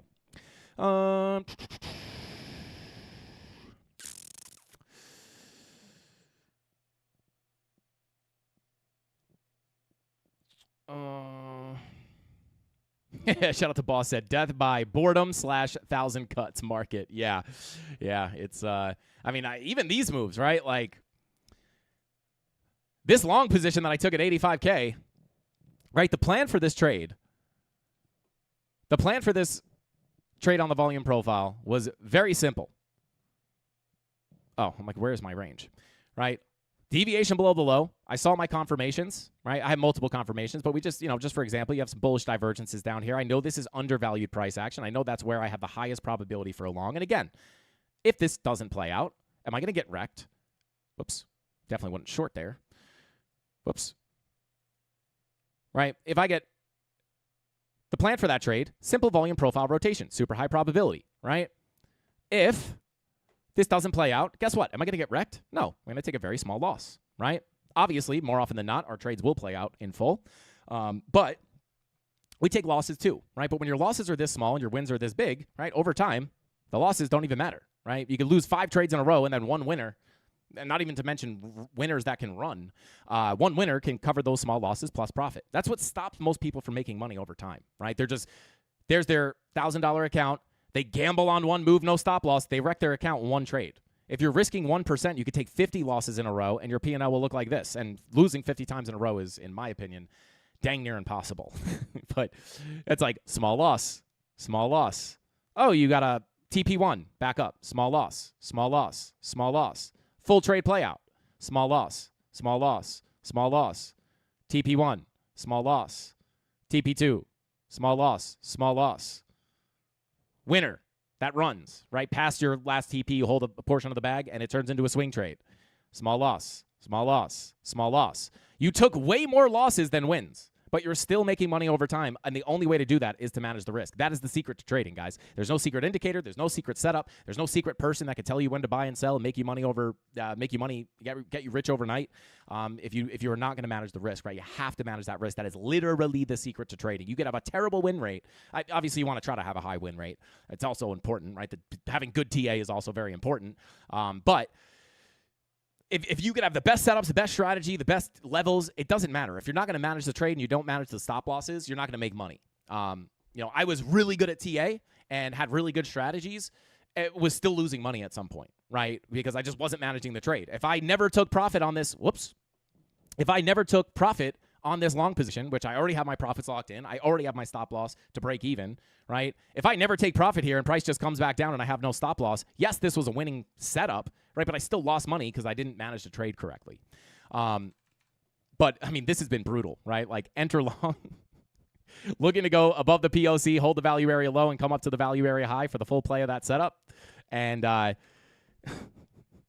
literally took 14 days of sideways action to finally hit that. I mean, maybe even more, right? Like my entry on the 18th, I actually think I took my entry. It's like somewhere here, right? To hit that take profit took 17 days. That's absolutely brutal. This is like the holiday chop. But eventually, right, just patience winds up paying. So now it's a guaranteed winner. Risk management is key. Yes. Shout out to, risk management over win rate every single time. You could have a horrible win rate and still make money if you manage the risk correctly. All the way up. Shout out to NFT Prince. Welcome in, bro. Into the volume cap. Yeah, there it is. And even here, right? Like fly through the gap, back down. Fly through the gap, back down. Fly through the gap, back down. And then finally we flipped it and sent it back up. Always shout out to Izzy, said always put your stop loss to break even when you're in profit. I usually take profit. I mean, you could totally do that. Definitely good. I personally usually will take profit, then move my stop loss. But same idea. Shout out to Jose, said I blew up my accounts a couple of times. The part that hurts the most is being out of the game, seeing all this price action pass you by, and not being able to play the game for a couple of weeks. Yeah, shout out to Jose. It's like that's the toss-up, right? It's like, man, I didn't manage the risk, and now I don't even have any more money to play. And if you just take a small loss, you could still stay in the game. Let's see. Shout out to Reacher, said, worst trade of my life, kept adding on the way down, expecting it to turn around. Yeah, I don't typically do that. I don't add to losing positions. If I'm adding to a trade, right, if I see I'm not saying I'm in this situation, but like if I get into a long, say I even take profit up here, even if you don't, right, let's say you come down to a level where you're expecting a higher low and a higher high, like I would add into maybe a winning position like that and like build up and compound the position on key retracements. But I am never like, very simple. If the trade is invalidated, for instance, if I break this low, it's invalidated, right? Let's move my, right? If I break this low, it's invalidated. I'm never going to break this low and then go, let me drag my stop loss down. And it's simple, right? Why would I move my stop loss down? Like, why? The trade's invalidated. Why would I want to? And it's like, this is the crazy psychology of trading.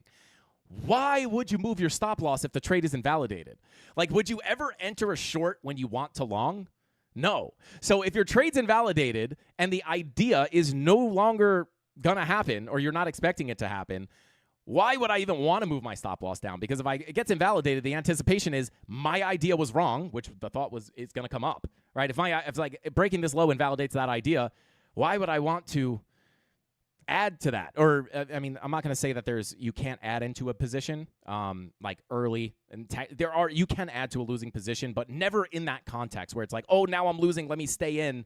Because like, why are you going to add to the position? You're going to add to the position to move down your liquidation price. Why is your liquidation price even exposed, right? Like, why is your liquidation? Why do you even have an opportunity to hit your liquidation? You shouldn't. You should be stopped out before you ever get near your liquidation, right? So if it's invalidated here, I'm just saying I'm wrong. This is probably going to go in the opposite direction I thought it was going to go. Like, I'm just going to get out and let it go, right? So, but it's hard, right? Like, you can know all this stuff. You can be taught all this stuff, and you're probably still going to make the mistake because it's the emotion. It's, I don't want to be wrong. The ego, right? It's the emotions are really what chops you up. I can't tell you how long I knew all this and just didn't do it, right? It's just like you got to fight that psychology. That's the hardest part. It's you versus you. The worst thing to fight is your own brain. Very difficult. Awesome stream, really. Shout out to Polygon Apewell. Shout out to you, brother. I appreciate you, man. Just trying to give away free value, baby. Smash the like button if you appreciate the free content, guys. Easiest and most free way to support the channel. We appreciate it probably more than you think. Just clicking that like button does huge things for us, and it's super easy to do. Yeah, shout out to Pharaoh who said most people do this and that's why we get so many people liquidated. Yes, absolutely. As a matter of fact, we profit. We can profit off of that, right? In the example of like a liquidity sweep, right? Which is essentially people getting liquidated, right? Get liquidated out of a short position, creates market buys, swipes out all the shorts. Oftentimes, that's where we look to go short after all the shorts get wrecked, right? So like get all the people who don't know what's going on wrecked, and then we kind of profit on that, right? Anyway, not that, we want to get people wrecked, but that's just kind of the mechanics of the market. Could you share your settings on the VRVP or fixed range volume profile? Shout out to Rahil. Yeah, go check out the tutorial in the beginner series, brother. I have a whole tutorial showing you how to set it up, exactly how mine is. I show you exactly where to pull them from, and not only that, but exactly how I personally trade these and how we're able to make money on the deviations above and below, right? Literally short from above the high here. Already got profits locked in, but I still got 1,400 unrealized running here. And then we also have the long position from below the value area low. Also profits locked in, letting a remainder of that run. I'm just waiting for one of these to snap. We'll see which one it's going to be. All right, let's see. I hate getting liquidated. Shout out the boss. It's definitely not a great feeling.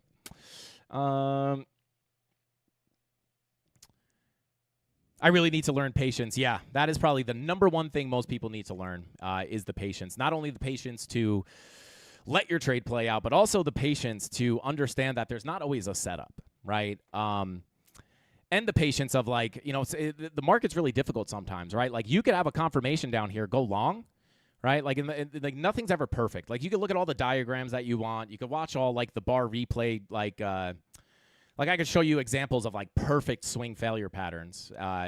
This one was pretty nice, right? This one was kind of perfect, especially when we look at the 1 hour, right? Like beautiful, wick above, candle closure down below. This is perfect, right? But they're not all that picture perfect. Like one of the easiest and best entry triggers that you can look for, and one of the most highest probability trade entries you could take, in my opinion, right? Or my experience, I should say. Not all SFPs are that easy, right? Some SFPs, right, you might say, hey, I'm going to get in. I got a nice tight stop loss. I know the invalidation on the SFP is right above this wick. If I break that wick, I want to get out, right? And here's the thing, right? Like sometimes the market really tests you because you might have your stop loss up here, and then you might come up and go for one more sweep, and then price goes down, right? So your trade's invalidated technically. You get out at a small loss. Great. That's fine. That's a good loss in my book, right? And then on the resweep, it's like, oh man, good thing I got out because look, it's going up, and then it just SFPs the same level and goes in the direction again. Then you're thinking, oh my God, I got scammed out of my position. And this is where oftentimes you'd be like, screw it, I'll FOMO short on the dump, right? Because I was already right here, right? All those emotions are going to flood in when you're actually entering a position, right? You're going to feel like, oh, I'm a genius. Oh, no, wait. Oh, God, I'm a genius. I got stopped out and it's going the wrong way. I lost a little money, but it's no big deal. It's a controlled loss. And then it just winds up going in the right direction, and you're not in your position anymore, and you're just watching it go, and you're like, oh, my God, right? At that point, just be patient. In my opinion, do two things. I'll show you. You could either just be patient, be like, all right, I missed a short. I'll catch another trade, right? Just wait for price action to play out. More trades does not equal more money, contrary to popular belief. More trades only equals more risk.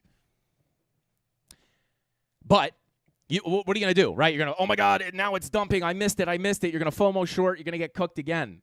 Oh, my God, screw it. I'll FOMO long. You're going to get cooked again, right? Just let it play out and wait for your key levels to get hit. Now, in this actual example, I'll do a little trade breakdown as Bitcoin's just sideways here. I actually got stopped. This is a weird I'm not going to cover the whole thing. I was in the position showing it live on the stream. P&L moving up and down, and it was glitched. I refreshed the page, and I actually got stopped out at break even here, which is really good for this kind of lesson I'm going to tell you.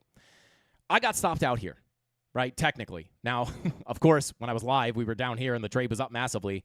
I thought it was still live. I don't know. It's never happened to me before. But at the end of the day, let's just pretend I just got stopped out at break even. I wake up, right? Oh, man, I got stopped out at break even, and we dumped. Right? Oh, my God. Am I FOMO shorting here? No. What am I going to do? I'm going to say, where would be the next place I could take a valid trade? I gave this setup. Not that it's a setup, right? But I gave the level on the live stream to a T, right? Not bragging, just showing you how you could find these traps. Oh, man, right? Like, took the short here. Nice, right? Go to sleep. You wake up, you're stopped out at break even, and price is down here. Man.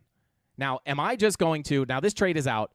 Am I just going to try to short on the move down? Absolutely not. Never. Never once will I ever do that, right? I have done it in the past many a times, but at this point, I don't do it anymore because I understand actually how to trade. So once you wait. You're patient. You wait for a bounce, right? When you get that bounce, you then say, where is the next valid place for me to short? If I see money flow coming out and my overall anticipation is a continuation of the downtrend, where is the next place to short after this bounce? Well, that's where you pull your Fibonacci retracement. We pulled it from the lower high to the low. This golden pocket 786 retracement is the highest probability area to look for the lower high to come in.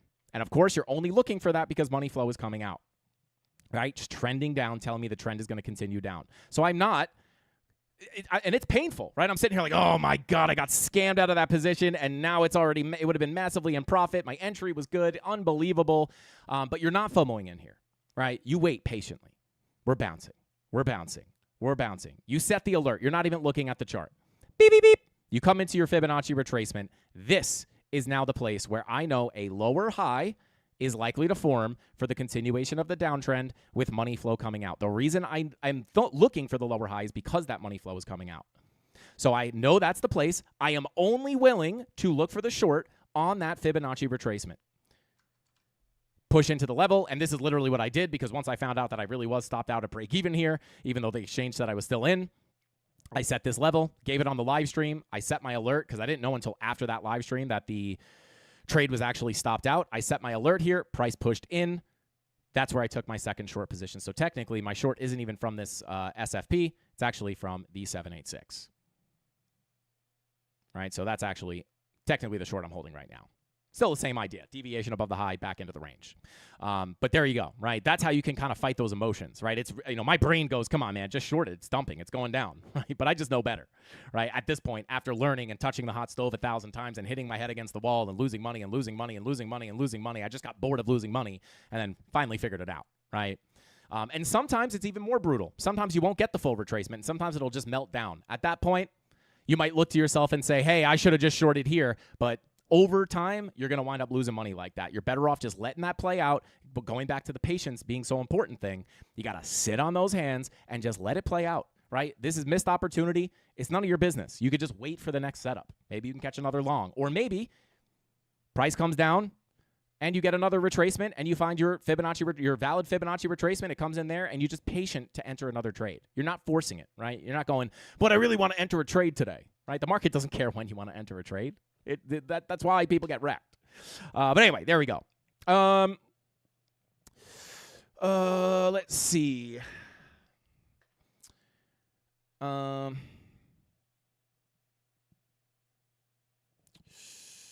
Frankie, you talk so fast.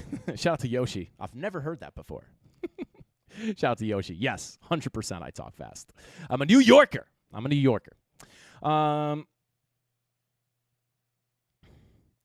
Shout out to Mr. Kennedy. He said, dang, Frankie, for explaining the last 5 years of my, you're explaining the last 5 years of my trading life. 2026 will be different. I promise. Picked up Market Cypher and studying your videos like a madman. Shout out to Mr. Kennedy, bro.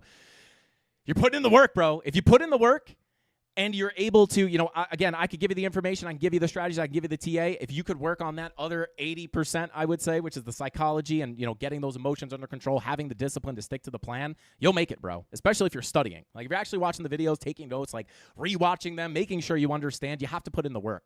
So, yeah, shout out to you, bro. I have high hopes for you. Mr. Kennedy, keep us updated, bro. I want to see your progress. 2026 is going to be your year. If I could do it, you could do it. I'm not special. Trust me. I got wrecked for years before I started making money. Let's see.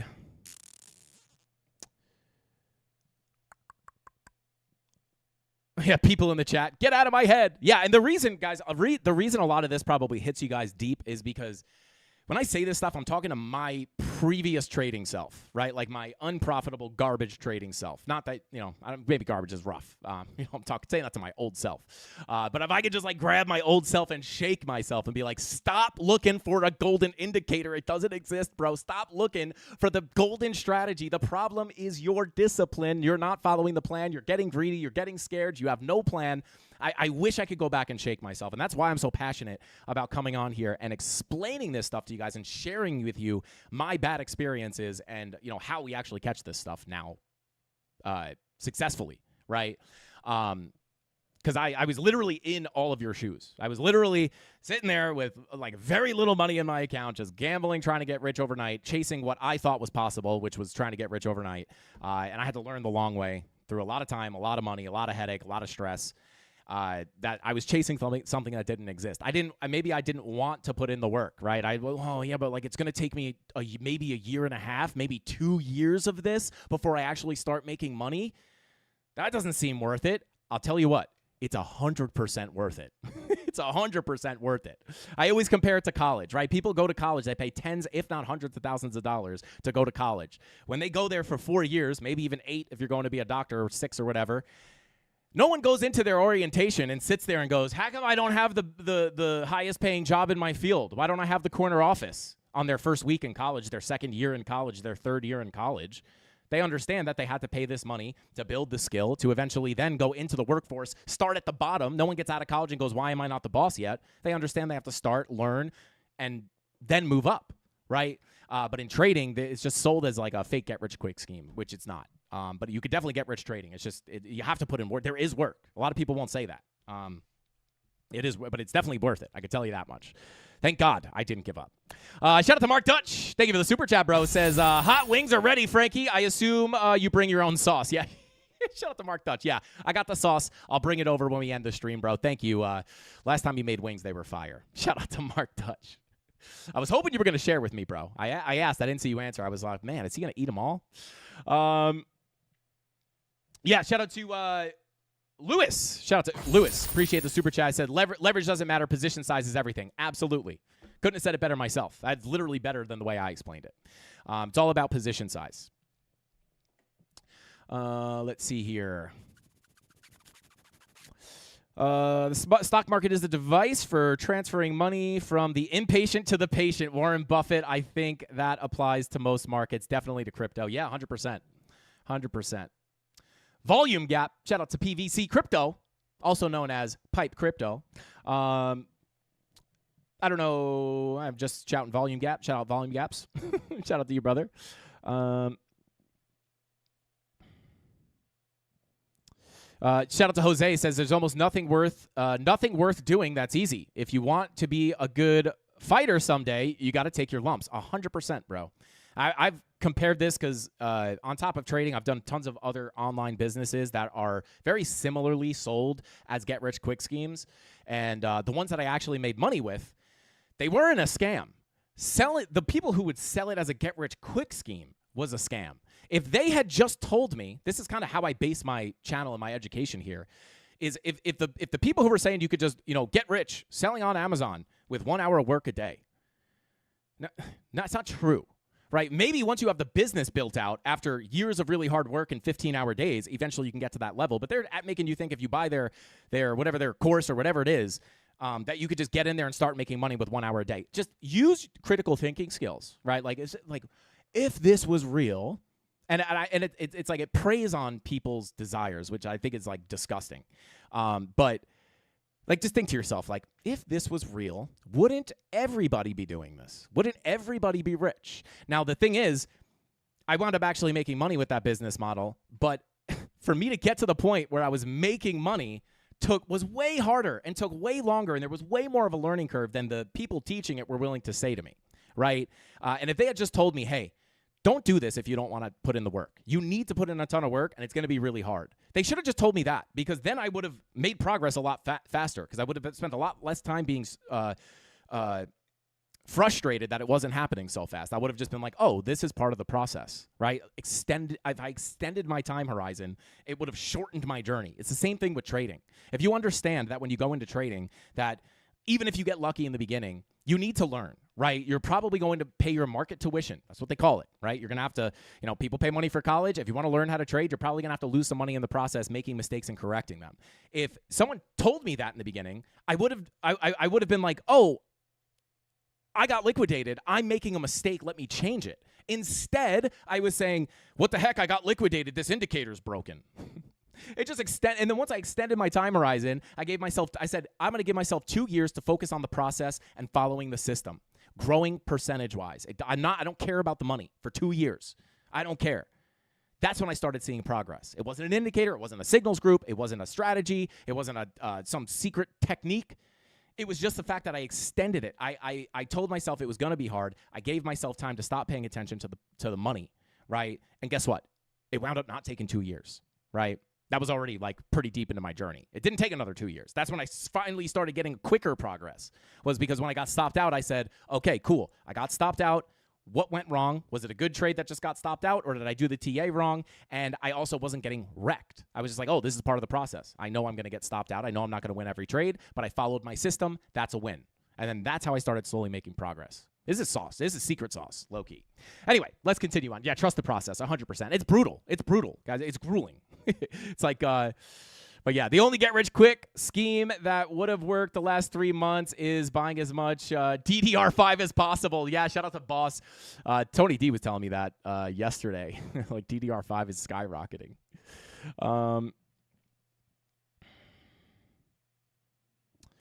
Yeah, it doesn't matter. Yeah, I still would have made mistakes no matter what someone would tell you, 100%.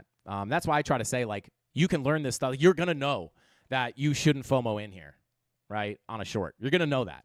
You're going to do it anyway, probably. You're going to have to touch the hot stove and get burned. You're going to FOMO long here at some point. You're going to have to touch the stove and learn.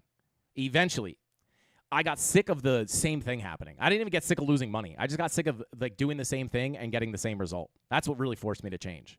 But yeah, you're still going to make the beginner mistakes. Frankie be cooking, Frankie be cooking candles and applying the sauce. Shout out to Squad. Let's go, baby. Let's go. Can we do Fartcoin? Shout out to Rudy. Yeah, we can take a look at Fartcoin real quick. We actually haven't looked at Fartcoin in a while. Let's come on over here. Do I have it? Oh, there it is. Funny, right? Haven't looked at Fartcoin in a long time. Here we are, just recently tapping into our volume profile. I'll take this off the chart. So here's your upper profile. Again, like, I don't want to spend too much time on this stuff just because obviously if Bitcoin capitulates, like, these are going to follow. But what I can say is you do have a super hyper local value area.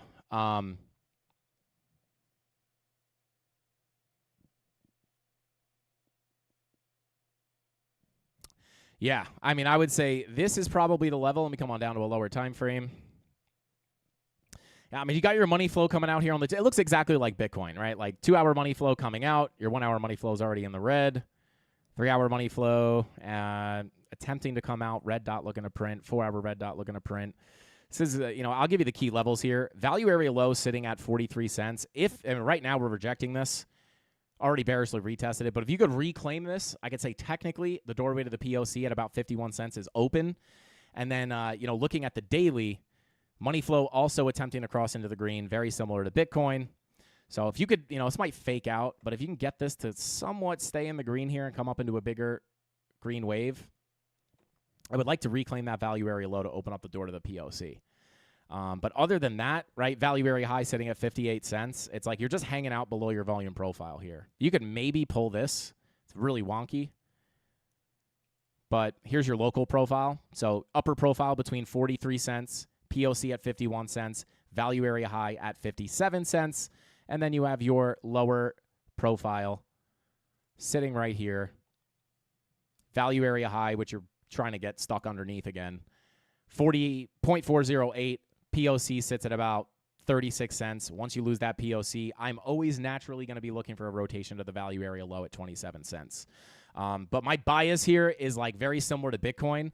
It's like I'll give you the key levels, but the move up or the move down, like just like on Bitcoin, it's like if we get the move up, I'll have the long play out, but we're inside the profile, right? If we can't break out of this value area high, drop down here is probably the higher probability. If we do get the breakout, you got to break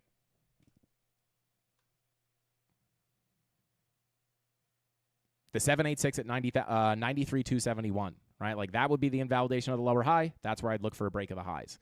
Pretty much the same thing on Farcoin, right? You have the same money flow coming out. If we stay inside this profile, I mean, even if you kind of fake out, play around here, if you get accepted in here and lose this POC, I think that's where you get the bigger drop down.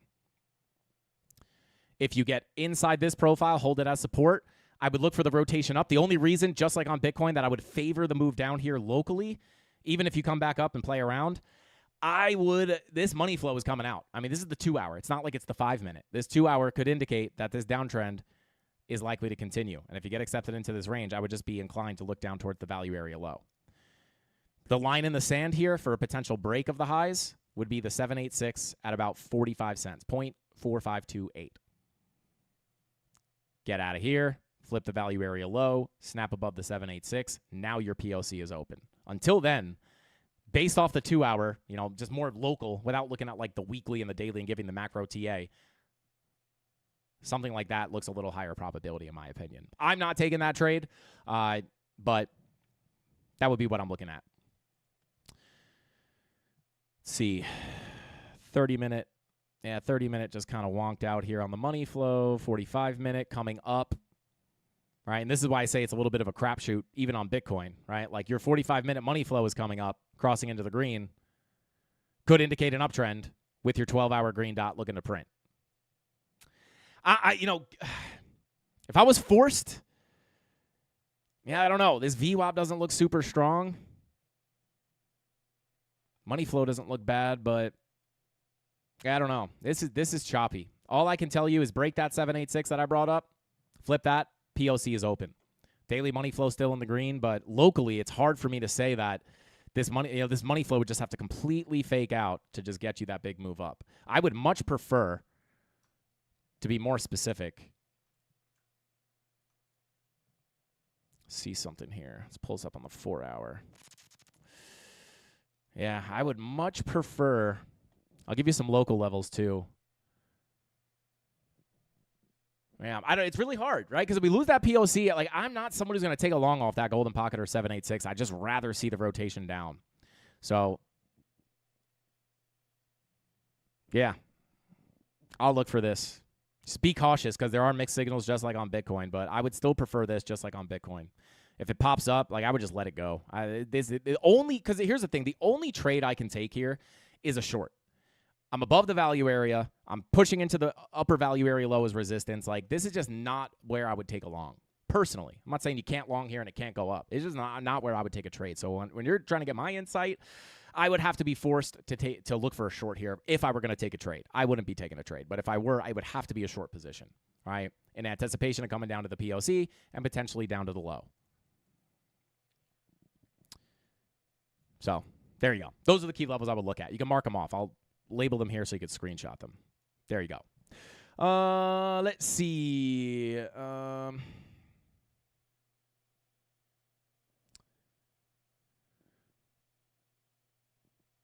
Yo, shout out to Rudy. He said, short it. Gotcha. 99X. Thanks.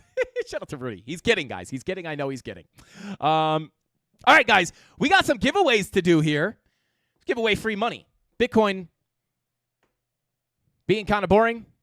We'll just give away free money. We'll make it exciting. Shout out to Tony D. Let's run some giveaways here. Let's give away some free USDT while I scroll up in the chat, see if I missed anything. Shout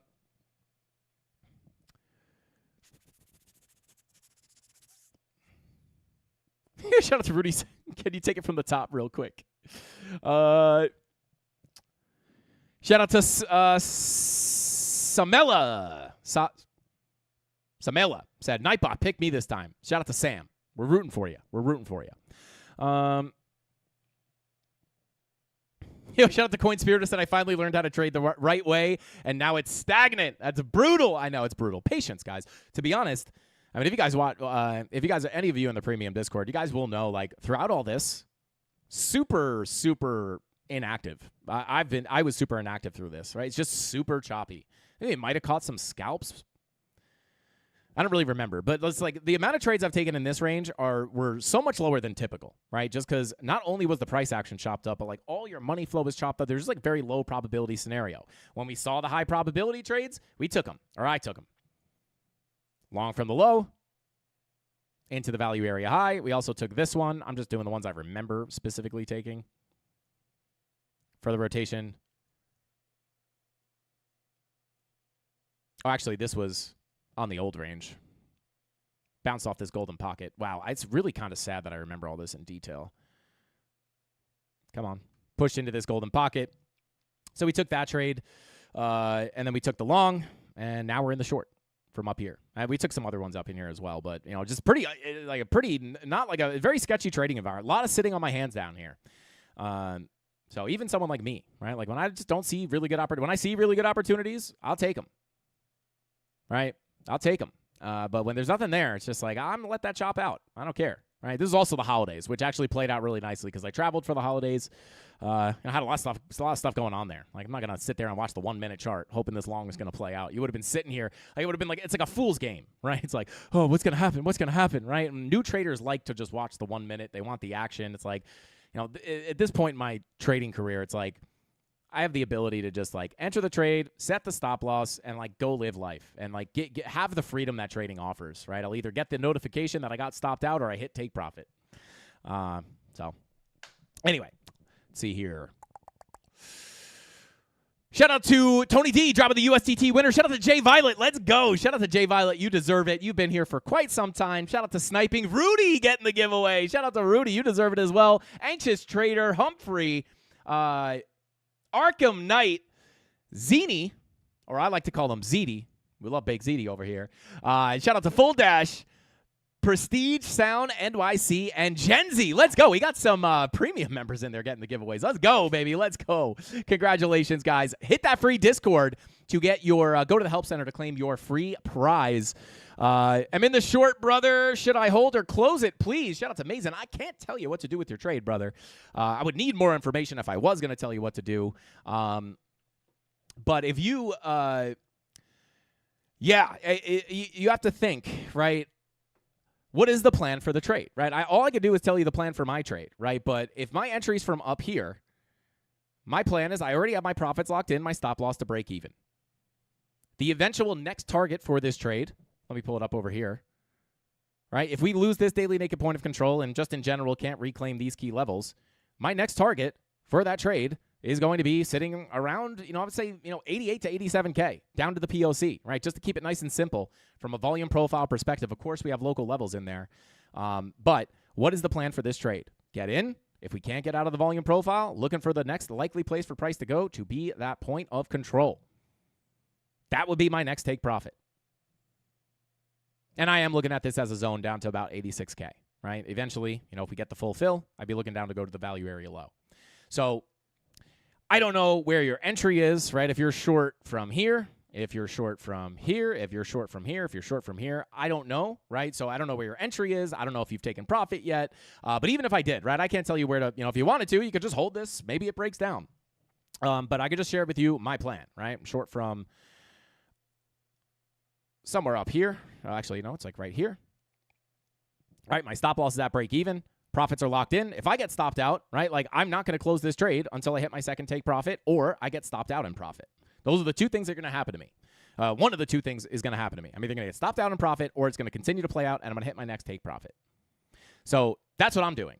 I don't know if that lines up with your trading plan because I don't know your entry or anything like that. But if you're in that exact same position, you don't have to follow the plan that I'm following, but that's what I'm doing, right? So there you go. No one can tell you what to do with your trades.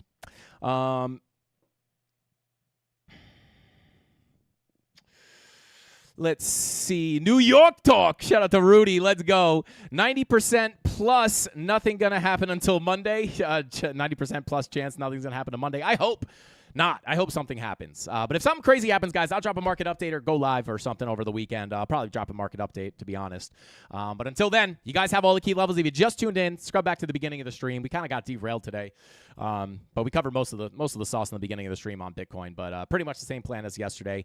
If something crazy happens, I'll update you. But with all that being said, thank you all for tuning in. If you're looking for a place to trade, check the links in the description down below. Smash that like button on the way out if you appreciate this free content and free education that we give here every single weekday on the Frankie Candles live stream. And if you have not already, if you're new here, go watch through the beginner series playlist on the channel. It's a free beginner's course. It goes through everything I talk about on these live streams. That's all I got for today. Thank you all for tuning in. Shout out to Crush. Shout out to Crush It Nasty. Shout out to Nick Dunn. Shout out to Mr. Jinx. Jesse. Darren Does Things. Tony D.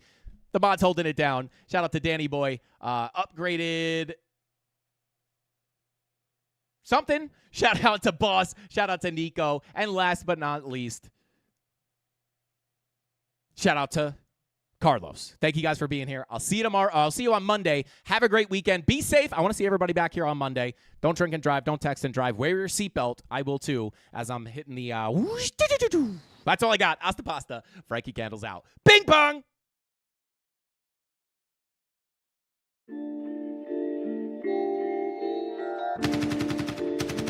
What's next for me, Joe? I'm gonna get that second bell. Where the is it? They should have had them 2 bells ready. Space shine for me. Yeah. Head up in the clouds, though they saying I look stressed. I've been feeling down, pray to God that I'm up next. Remember when she blew me off, that's why I can't text. Now she call me petty, but I swear I can't forget. This ain't a test. Now they saying that I ball like Jerry West. Coming back for what is mine, can't take no less. I said go and take a shot, so I need your best. And stop the threats, don't know what is in me. I don't got time, I'm not giving the energy. Too many people around me, I'm finicky. I do not mess with you, dog, you're not kidding me. You don't got way too close. I been up at the top now, so they all wait for the landslide. I seen too many people that switched up, whose man's high. Through it all, I stay the same, I swear to God, I can't lie. Been down so damn low that I came up for my life. They talk way too much on the internet, it's not real life. I swear my fam waiting, I can't lose, and I'm still right. Still right, I swear that I'm working them up till like midnight. It's real life, I got a time and I'm coming to get mine. In time, I cannot lose and I'm coming right inside. I'm in my, yeah.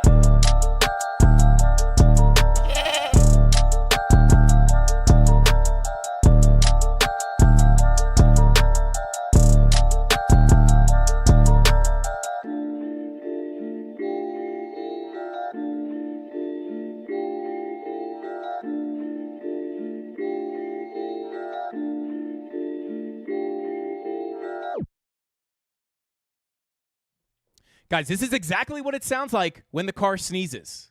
Let me know in the chat if you know what this is. It sounds like this. That's exactly what it sounds like. Don't ask me how I made that noise. This is an air blower. But I don't know. The car sneezes. Is it broken? I don't know. Let me know. That's all I got. Have a great weekend, guys. I'll see you next week. Hasta pasta. Frankie Candles out. Bing bong!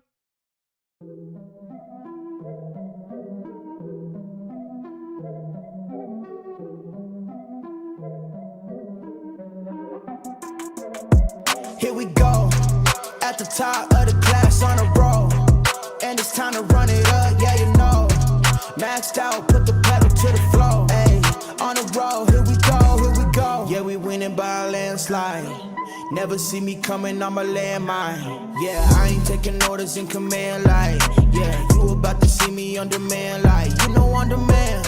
If you ain't know, you about to understand. Yeah, I got the team by my side, right hand. Yeah, take it to a string, you ain't seen it like that. Yeah, and it's the dream, and we coming for the bag.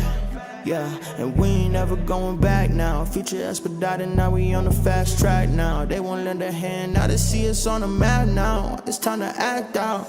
Here we go, at the top of the class on a roll, and it's time to run it up, yeah you know. Maxed out, put the pedal to the floor, ayy, on the road, here we go, yeah, at the top of the class on a roll, ayy, and it's time to run it up, yeah, you know, yeah, maxed out, put the pedal to the floor, yeah, on the road, here we go,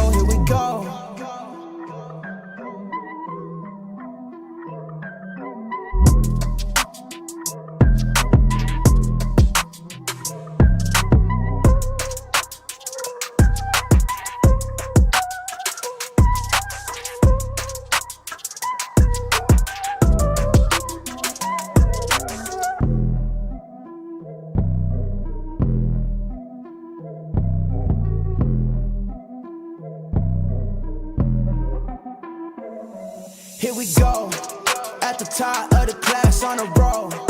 And it's time to run it up, yeah, you know. Maxed out, put the pedal to the floor.